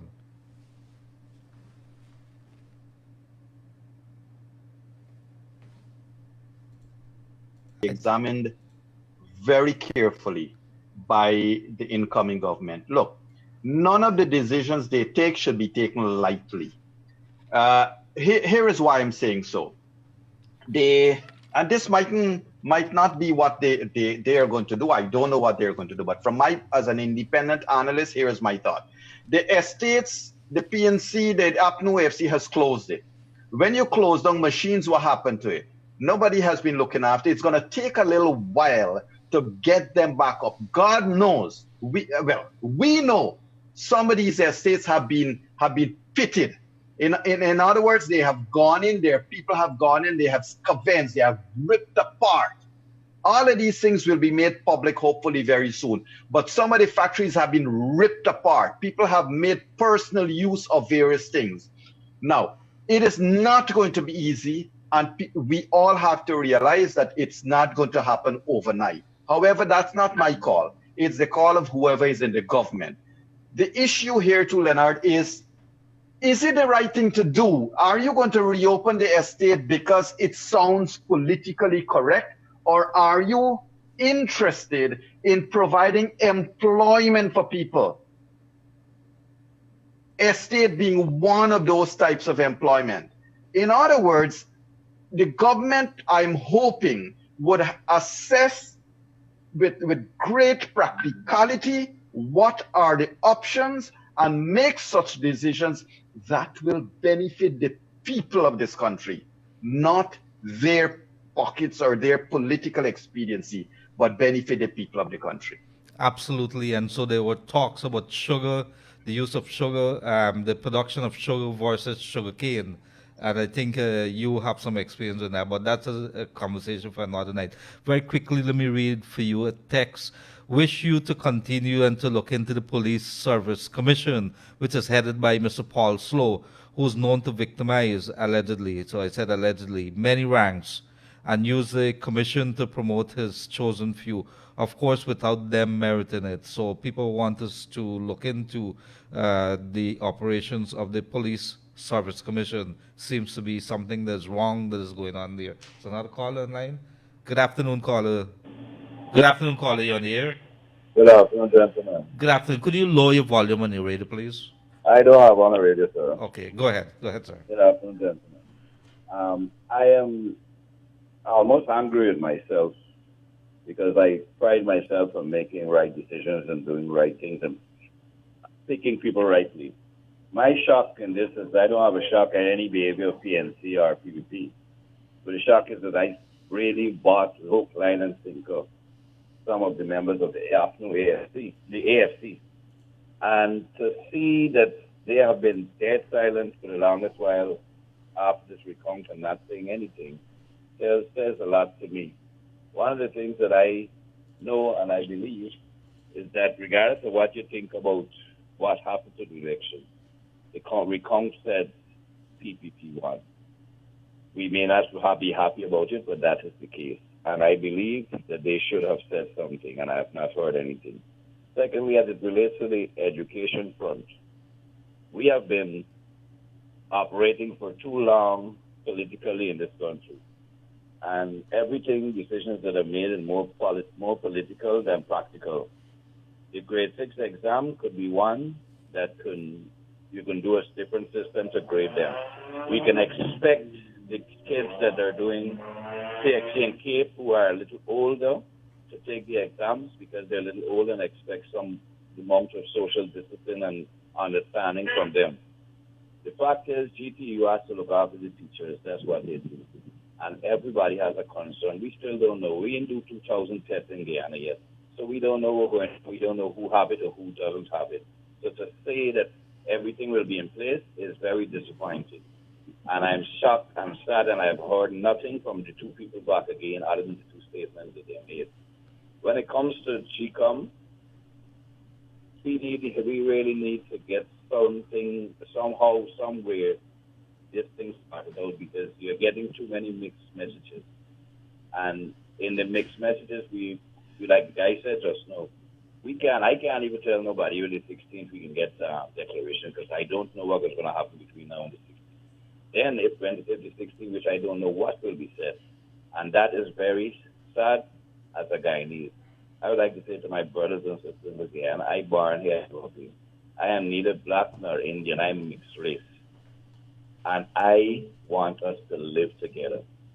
Whatever happens in the next 5 years with this government, there will be people like me and Kaicho News, and a lot of people will expose whoever in power when they're doing wrong. But at the end of the day, the development of this country is not in the hands of the politicians. The development of this country is in the hands of the people. And the only way we can make them unite at the top is if we unite at the bottom. The people with the power have to start loving each other and living with it. It doesn't mean we got to like everything each other do, but we need to respect each other's right to have a view and a choice, and learn to walk together for the betterment of this country, not just for us, but for our children and our grandchildren. I hope, regardless of what happens on the 16th, that the Guyanese people will live together and let politicians know this time in a long time, we ain't fighting each other over your stupidness. Sorry to use that word. Have a good evening, gentlemen. Thank you very much, caller. Some very, very nice words, Yog. And he's used the word love. And that's not something that we've been talking a lot about. But we should talk about it. We should not be afraid to cry. We should not be afraid to let the tears flow. We should not be afraid to say that we love each other. This is our country, Yog. We should say that we love this country, that we are patriots for this country. We should be proud of it. We should be proud to put our hands across our breasts and say, the national pledge, I pledge myself, Yoga. These are things that we have to start paying attention to. It's the little things, as one boy would say, it's the little things that matters. So there's another caller online. Caller, good afternoon. Caller, good afternoon, you're on the air. Hi, good afternoon. Good afternoon, ma'am. Could you speak up? Yes, go ahead. Yes, good afternoon. Yes. I really, really appreciate every word that guy said just now. Yes. And I am concerned about these forms what they had told us to put. I haven't heard another word about it. So I would like to know what is really going on with that concerning the people that are suffering in this country. Thank you. Thank you very much, the caller. Ladies asking there, what is happening to the people who would have been promised some kind of help with COVID-19.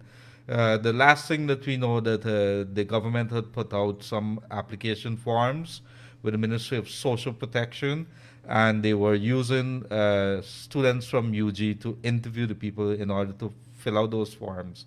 We have not had a word as yet from the CDC, neither the National COVID-19 Task Force with regards to how many applications would have been made, who are the people that are likely to benefit in terms of you could apply, Yog and myself could apply, how many were eligible based on those applications. We don't have a lot of information. As we know, there's a lot of tension being placed now on elections, but we're going to ask the social protection, Yog, and maybe try to get from them how are they making out, because you cannot, we've closed the country in March, the borders as well as the airport. We in March, April, we in May, we in June. This is 3 months later, and the people you still populating a list. Unacceptable. Something is very, very wrong there. So we have to look back at that and maybe get some information from the ministry so that lady could help. In the meantime, I think many other organizations like yourself, Yog, and so on would have been helping out. Tell us a little about what has been the demand. Do we have enough organizations? Have they been, everybody's asking one particular company to donate stuff, but people are really running dry at the moment on fuels. People are, but also, Leonard, there is no guidance. We don't know. Nobody knows even what's the status of COVID in this country. 4,000 kids came in 2 weeks ago. How many people have been tested? All of the COVID people are concentrated on elections. So there is some deep discontent presently whilst people are suffering. Now, for those groups, including the ones that we run, we have been going out to different villages. We have been going out to different communities. But, you are as well running dry. But the more important thing is there is no concerted effort. We don't know where the CDC has gone. There's no publication of the areas that they have shared out in. So you don't want to end up into a situation where you're going into, all the organization is going to, they're going into the same areas. I know Dharmic Sabha, I know Dave Lal, the TCI people, a lot of these guys, Brian Max, Mahadeo Foundation, have been engaged in giving out stuff. I know some of our viewers who are locked on, like Feroz Khan and so forth, have been making continuous donations to help Guyanese people. The issue here is we're all doing it, and we're all doing it as far as practical. So for that caller, if there is an area that you're from, that you would like to share, I would want to ask that you send us your number that we can contact you, and we'll certainly see how and what best help we could give. But Leonard, the task force needs to do better. CDC needs to do better and share information. Let us know what you're doing so that we can work around you. Absolutely, there, Yog. 226-7453, 226-7453, and you could send us those messages if you don't want to talk about it on air. Send us the messages to 622-222, 622-222, and we're going to get it and we're going to pass it off to the relevant persons. If you need help or whatever it is, let us hear from you. We want to hear. So there's a call online very quickly. Yes, good afternoon, caller, you on the air. Persons, if you need help or whatever. Could you lower the volume on your radio, please? Hello? Yeah, good afternoon. Good afternoon, sir. Gildarie? Yes, it is. You on? I must compliment you all for the great job that you're doing. And as the election count has finished, and we are hoping to get a declaration and a new government to take charge and carry this country forward. We have waited so long, but all that happened in the past, you're hearing a lot of, praise and compliment on each side of government that ruled years ago. The opposition and this government that, yes, has actually lost the election. But we don't want to go and remember all these things, because toward the government, there are supporters that is complimenting and praising their side. Actually, I find that this country actually want to divide it according to race. But we should all understand let us don't look to this kind of way. This would never carry us to a better future for all Guyanese. This is a serious time, and I think this is why the COVID-19 also has come to give us a serious warning where we must come together as Guyanese. So I must compliment you all and contribution to this government movement Yes. of preventing the spread. I think the curfew is still on. Uh-huh. What is really bothering me that at first, when it started, the securities going to communities and, put things in order and, take the street people from gathering, but now these are not happening. Yes. It's actually like things are going to norm, and Right. I think this is very dangerous. Yes, sir. And if we don't be careful, we might be like Suriname, which had no where they had overcome their this COVID, and now they are screaming up heavy. Right. We have to get our act together. Yes. So I want to know what's going on if things just gone careless. This is very serious. I'm in Swan, up the highway. Yes, I know that area very well. Yes, Swan community, and a lot of carefree movements is going on, and I'm very concerned about this. Yes, sir. Yeah. So I must thank you all. You're doing a great job, and continue to highlight. Okay, thank you. Thank you very much. And I want to say hello to that Swan community, a beautiful community along the Linden Sosdike Highway. We're going to break here. We have some developing news that is coming. And Kevin Smith, I don't know how to describe him, but he's been our hand and foot and mouth and everything in this entire thing. So Kevin Smith is going to be with you. Don't go away. Don't break. We have some developments here.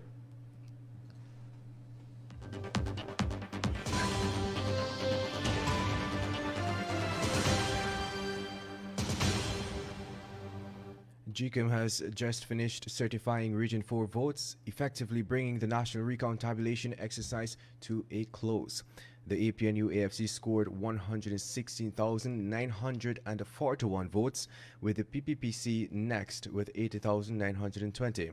This brings the official total national score of the incumbent coalition to 217,920 and the opposition party at 233,336. This puts the PPP at 15,416 votes in front of the coalition, meaning the PPPC helmed by Irfan Ali has effectively won the 2020 regional and general elections. All contesting parties for Region 4 signed off the certification, with the exception of the APNU+AFC, despite them having representatives there, and OVP, which only contested the regional component of the elections. More in today's Kaitro Radio's newscast and tomorrow's Kaitro News.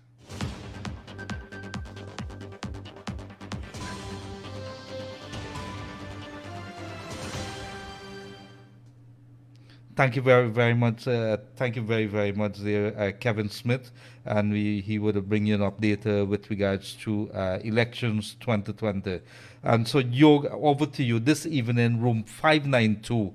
I know that you have a Commissioner Says Gunrats tonight to give us some developments as to what exactly is the state of play. Well, hold on.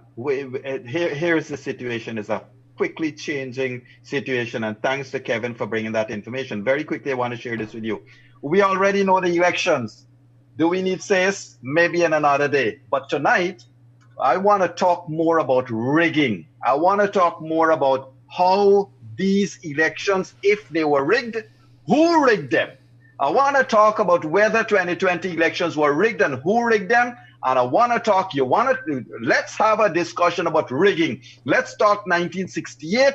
Let's talk 1973. Let's talk 1985. Let's talk about rigging. So tonight, I want to bring a man on who has been in the mix of things throughout his life. Mr. Joseph Hamilton was a former PNC member. He's been there, done that. And I don't mean that in a deprecating way to Mr. Hamilton. But tonight, I want Mr. Joe Hamilton. He's going to join us in room 592. And we are going to have he's going to be in the hot seat. We're going to have an open discussion on whether we can have the view of rigging. Let's deconstruct rigging. Also, for the first 30 minutes of tonight's show, ladies and gentlemen, Miss Priya Manikchand will be joining us to talk to us share her views about the education, the examination, the schools, this kind of impasse we have presently. Having had her experience as a former Minister of Education, she will be joining us from 7:30 for 20 to 30 minutes to talk about education. Thereafter, Mr. Joe Hamilton will be joining us to talk about rigging. So it will be a hot, hot night tonight, Leonard. Absolutely there. Dr. Yog Mahadeo, hot room 592, and it gets hot in the studio. These guys take off the AC from time to time, and I can't, I don't know, man. You got to do something with these guys in the studio, Yog. So we have a text here from all the way in Potentia, West Demerara, West Bank Demerara. A blessed good afternoon. We need a help in Potentia to felt. No one has come to give us anything as yet. Yog, people are complaining and it's not looking good. They need some help. Another person said that I would have cried from that caller who came on the air in a very short while. My name is Rose. I have 4 kids and also a cancer patient. I'm on treatment. I'm not working. Things are really hard. 2 years old. I have a kid that's 2-year-old and in need of help. Yog, I probably would send this number over to you, and maybe you could see if there's anything that you could probably do from your organization. I know the Mahadeo Foundation has been doing some work. From time to time, a lot of people, I would have worked at the particular organization. I don't want to say it where. And this lady here was a kind of a manager. And she contacted me this morning, falling on very hard times, wanted some help. And these are the stories that you see coming out that really tears your heart apart to hear, people who would have been in good standing, people that you look up to, and they're picking up the phone and saying, Mr. Gildarie. So don't call me Mr. Gildarie, Leonard. That's how we knew each other. And I could call you uncle or aunt. But these people are actually reaching out now, and they're painting a picture that's not so very nice, especially for our senior citizens asking for help. I look at it. There was once upon a time you could never imagine that these people would actually be coming to you asking for help. So it tells a very gloomy picture, a very bad picture of what is happening. Maybe it's happening all over the world, but it's something that we should be paying attention to. There's another caller online. Good afternoon, caller. Good afternoon, caller. You're on the air. Good afternoon. Listening to the last 3 callers made me to want to bring on back this point. The point is simple. The reason why the technical people and the bureaucrats need to do their job, regardless of what's going on in politics right now, CDC is supposed to be running. COVID-19 task force is supposed to be working. Police are supposed to be working. What that man says was it is happening in tongue. It seems as though there's a rule now that everything is back to normal. People are not wearing their masks as they should be. Businesses are not even compelling people to wear masks to come in. Nobody is hearing anything about this help, not even a message to say, well, next week, next month, nothing at all. And why? Because at the end of the day, it is politicians who are being running things. I hope it changes already. We did it, and then I hope it changes now. Thank you very much. Thank you very much. And the caller is so very right, Yog. We've been paying attention. We've been saying it over and over and over. People are not taking this thing very serious. We're not doing the amount of tests, the number of tests that we're supposed to be doing as is required. You did raise the issue there, Yog, of 4,000 test kits coming into the country. And so if you're doing 5 and it's not getting up any results at all, if you do 50 and you're showing 11 persons, are we doing the right number of tests? Are we doing things the right way? So we're not getting a true picture as to what is happening in Guyana when it comes to COVID-19 and probably the true reflection of the infected persons here. We're not getting a true picture. It's not scientific in any way. So we can't even begin to make any informed decision as to the reopening of schools, one, reopening of the airports, two, and whether we should return to normalcy. Yet people are walking up and down. You see it every day. It becomes normal. People are now wearing the mask. It is as if business is normal. So you're not very clear. Yog? Yeah, I agree with you, and I'm certainly hoping that will be the priority number one of the new government. Certainly it has to be. There is no option. I mean, we have an emergency, a health crisis. But yes, Leonard, I mean, look, the truth is that this thing with COVID, it embarrasses everyone, Leonard. It put people's life at risk. And you know, I feel for the frontline workers, you know, those nurses and doctors that are in this department that looks after COVID patients.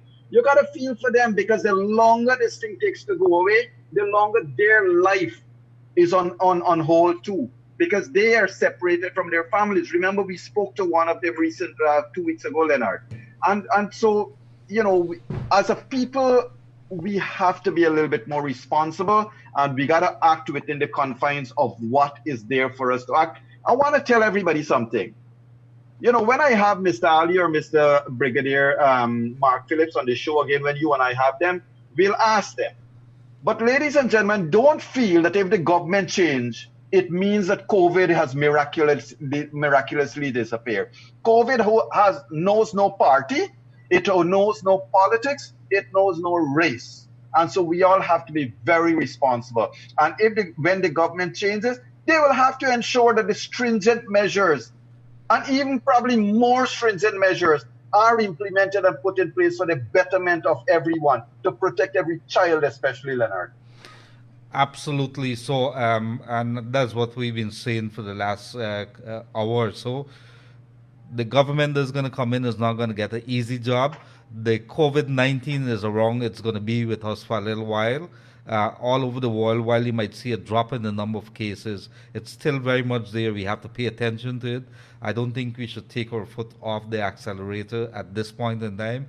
We have to continue moving continuously. Our entire way of life, you've realized it, and maybe we're not sending the message. Our entire way of life, when it comes to the way that we live, the way that we socialize, everything has changed dramatically because of COVID-19. I don't think we never really paid attention much, other than you used to go to school and they said, "Yo, Gildarie, I make sure I wash our hands." And so it is upon us. It becomes a way of life. You go into the washroom, or even you just come into your house after a hard day's work, you have to wash your hands, get yourself. I don't go into the house without stripping off almost all my clothes, head straight into the bathroom, and before I do anything else. That is a routine every evening. So my life has changed tremendously, and I think we have to start looking the way that when we go out, where do we touch? If I going up a stair, I really don't hold the stairs, the banisters and so on. I don't hold it anymore, I'm very, very careful. Even the doorknobs, and so I start paying close attention to that. So it's a crazy thing, but I think it is a good way, maybe teaching us that we have to be very careful, think 5 steps ahead in the way we do things. Correct. And Leonard, I would just like to, if you don't mind, say to the person that called in with the 2 kids, please expect a call from Mr. Devon Waldron. He is going to call, make contact with you about giving some help. Thank you very much, dear Dr. Yog Mahadeo. He has a foundation. He doesn't like to talk about it, but I could tell you that we working in our own very quiet little ways. Even our salary, my clothes, I don't have much clothes anymore. I think my family give it away. Whatever little that we could do, we do it in our very quiet moment. Even the newspaper does not know that. Some days I would go to Glenlal and say, "Could I have 5 bags, or could I have 5 of this or some money?" And he looks at me funny. I think he realized now that Gildarie don't ask him for money, and so if he asks him money, he's going to give it over. Thank God. And I want to say hello there to Mr. Glenlal. He's doing some tremendous things. I have not even been authorized to say what he has been doing, but I know that he's been busy along the East Bank there on the River Dam area, Yog. He's been across the river. He has an army of workers that is working to put together packages for people. And I must say, in our own little way, whatever we can do to ease the pain, ease the pressure of the people, it is part of what we could do for this country. We don't have to depend on the government, whether it's the People's Progressive Party, whether it's a coalition. Let us start doing things our own little way. Let us stop throwing garbage on the road. Let us do things that is going to protect this country, to beautify it. Let us speak to each other in a different way. Maybe you'd have to start using quotes in the morning, motivational quotes, and so Yoga with this show here, so we could, start getting people to start thinking positively, do things that is going to uplift ourselves, uplift this country, take it to the next level, and take it to the next level very quickly. We have all the resources here. We just got to put our heads together and make it happen. So there's another caller online. Yes, good afternoon, caller. You're on the air. Good afternoon, gentlemen. Good afternoon, sir. I have two questions. I don't know if you guys could answer me. I want to know these 10 previous declarations, including the infamous Region 4 declaration, what it is alleged or was holding in abeyance. Are they replaced now that we actually have things to replace them? That is my first question. And my second question is, legally, does Claudette Singh have the authority legally to, on June the 16th, rather to declare a declaration, to come out with a statement? Thank you. Yog, you want to take a shot at that? Sure. The first question, which would have been whether the old declarations are now discarded. Here's what's happening. There is a little bit of gray area here, because the last time the CEO's report was not received and not discussed by the commission. So as far as the public is concerned, the last set of declarations were not contemplated formally within the confines of the commission and its meetings and its operations. However, we have all seen it on the website, and we have heard Madam Claudette Singh say that they will be held in abeyance until they're replaced by something. So the logic follows, you're right, caller, the logic follows that now there is something that can displace those. These form the proper statutory declarations for those districts, and we'd certainly await the commission to acquiesce, to agree with that fact. The second point was, I can't remember, but I think it was with relating to making a declaration by public appearance or public speech on the 16th, Leonard. There is nothing to guide the chairman into doing that, into making a public appearance or public speech anytime. So it's up to her. It's up to her pleasure to do carry out her duties the way she sees fit, in terms of whether she speaks to the public or she basically, her role would be to inform the chancellor. There is new discussions emerging on the D-Day being 16th, but that will have to be discussion for another day. Maybe tomorrow we can discuss that, Leonard. Absolutely, dear Yog, and I'm not sure whether I think Kevin would have read it out, but the tabulation for Region 4, it is out, and if you missed it a few moments back, let me just read it back for you.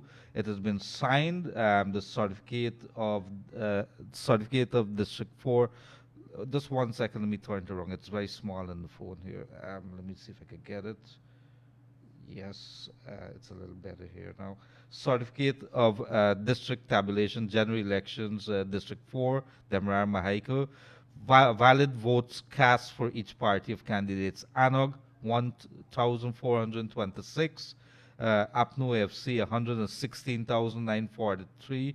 CG change, I'm not sure what CG, 935. LJP, 755. PPPC, 80,920. PRP 401, TCI 466, TNM 135, URP 98. Total number of valid valid vote cast 202,0777.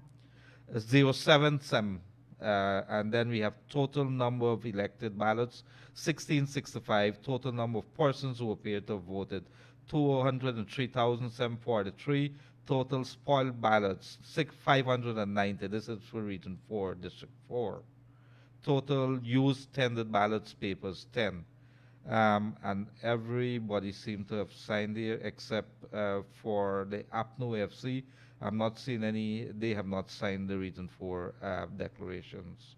The certificate, Yog, certificate of district tabulation. Well, they have their own reasons, and I'm not going to argue that point. They have a right to sign or not sign. It doesn't mean anything. It doesn't invalidate the declaration. I wish to make that clear. It does not invalidate the tabulation certificate by them not signing it. One would know they were very happy to sign Mingo's declaration, but they're not happy to sign a declaration that is viewed and listened by everybody in the world. Absolutely. And so we have a few minutes left for Yoga. I think we could head straight to the lines again. Good afternoon, caller. Good afternoon, Mr. Gildarie. Good afternoon, sir. Now, I have one question. Yes, sir. What is a recount, and what is the purpose of the recount? My understanding is that a recount is that you're doing a second count to confirm the first count. So you have to have a declaration after the recount. Thank you. Thank you very much. I think a recount is not a recount of the first count. I think a recount is what is in the box. I'd put that full stop to that. Maybe Yoga is going to differ, but at the end of the day, it's my understanding what you have said there too. It is to have a declaration based on that. It is supposed to be the final or the final process in what would have been elections 2020. After that, there's a declaration, and hence on to the swearing of a president and the formation of a government. Yog? Yeah, at this stage, if we want to be pedantic about the terminology and the expressions, it's something that I believe will not serve us any good. But the recount now forms the basis of everything. But one thing we have to remember, whether you call it count or recount, it was the same ballots in the box as of March 2nd, March 3rd, March 4th, March 13th, same ballots in the box. No other ballots, the same exact ballots that would have been recounted. So the caller is right, but according to the order, it now forms the basis upon which GCOM will now be getting a report. The fine print will now be assessed, and I just want to share this with everybody, Leonard, if I can. So to assess those fine prints, I'm looking at asking Mr. Seyes Gunraj to join us on Thursday night in room 592. So I'm sure you're going to ask me what's happening tomorrow night. Tomorrow night, as everyone would have seen and heard, Mr. Henry Jeffrey has been talking up a storm in terms of inclusive or shared governance, and people must co-govern, I think. But he has also said in his most recent writings that GCOM could say, I'm not declaring. So we want to have a talk with Mr. Henry Jeffrey on his views. And I've asked Mr. Henry Jeffrey and Mr. Sanjeev Dattadin to join us for that discussion tomorrow night. But tonight, don't forget, in the hot seat will be the topic deconstructing rigging. That is going to be pretty interesting. I want to read something here that I believe is in keeping what we've been saying over the last couple of weeks.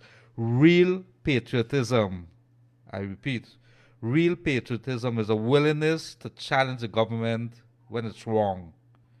And I'm going to read it one more time. Real patriotism is a willingness to challenge the government when it's wrong. There's another caller online. Good afternoon, caller, you're on the air. Good afternoon, caller, you're on the air.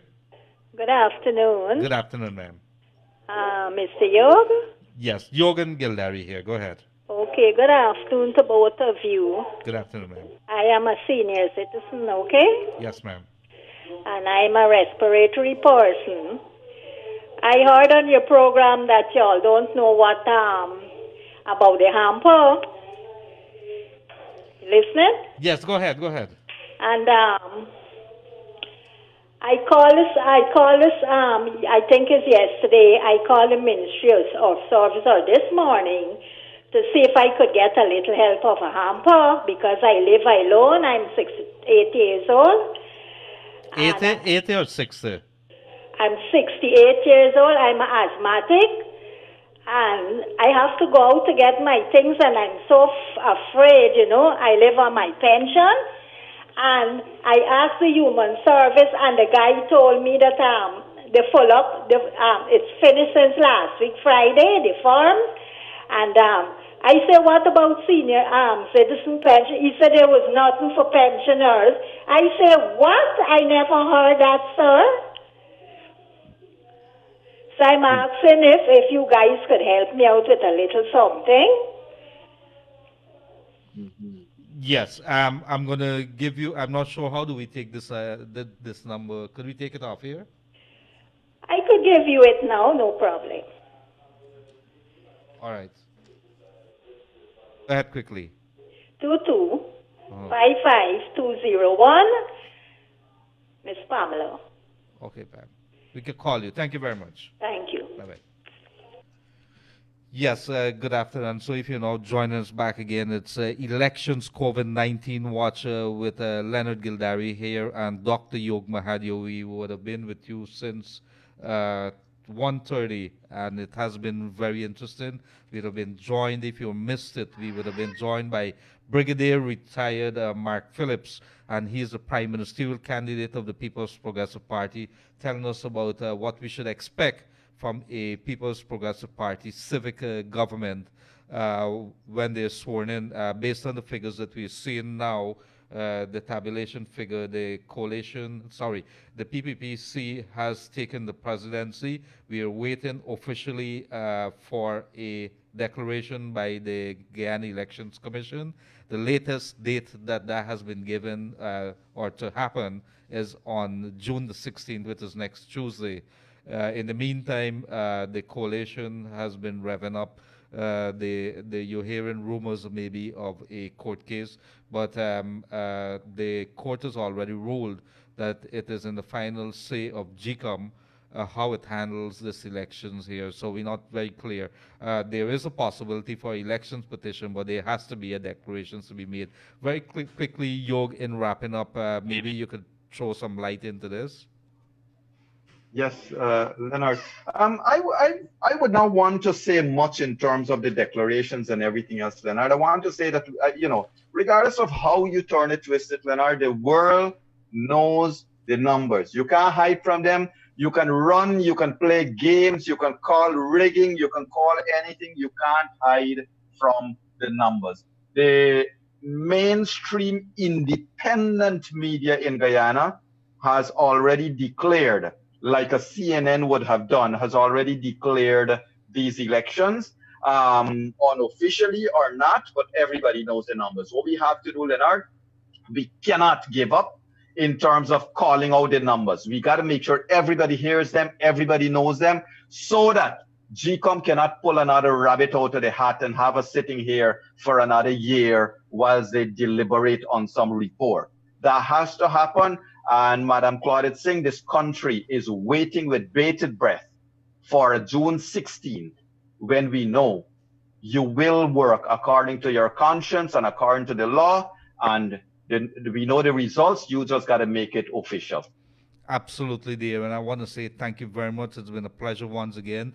Dr. Yog Mahadeo, myself, Leonard Gildarie. And we're going to be back with you this evening at 7:30 p.m. sharp, room 592. And as Yog would say, we're going to look at the deconstructing rigging. I hope I'm using the right term there, Yog. Yes. Yes, so I'm getting it. I'm learning, you got to be patient with me there. So we are going to be back with you at 7:30 and tomorrow 1:30 sharp again, so we could bring you the updates with regards to elections 2020 and, of course, COVID-19. While there's been no major new case or death within the last couple of days, we're still worried. We have limited number of tests being done, so it's not reflective of the true picture. But in the meantime, we want to say thank you very much to whoever you that joined us from, whether it's North America, whether it's from Europe, across the Caribbean, and of course our people in Guyana. Thank you very, very much. It's always been a pleasure from us here at Kaito Radio. Kevin Smith, Raj, Joshua Van Seitman, Sarah, and of course Tashana. And we can't forget Yog, as always. Mr. Glenn Lal has facilitators giving us the radio here to giving us the freedom to allow the people to have their say. So have a pleasant rest of the afternoon until we meet again.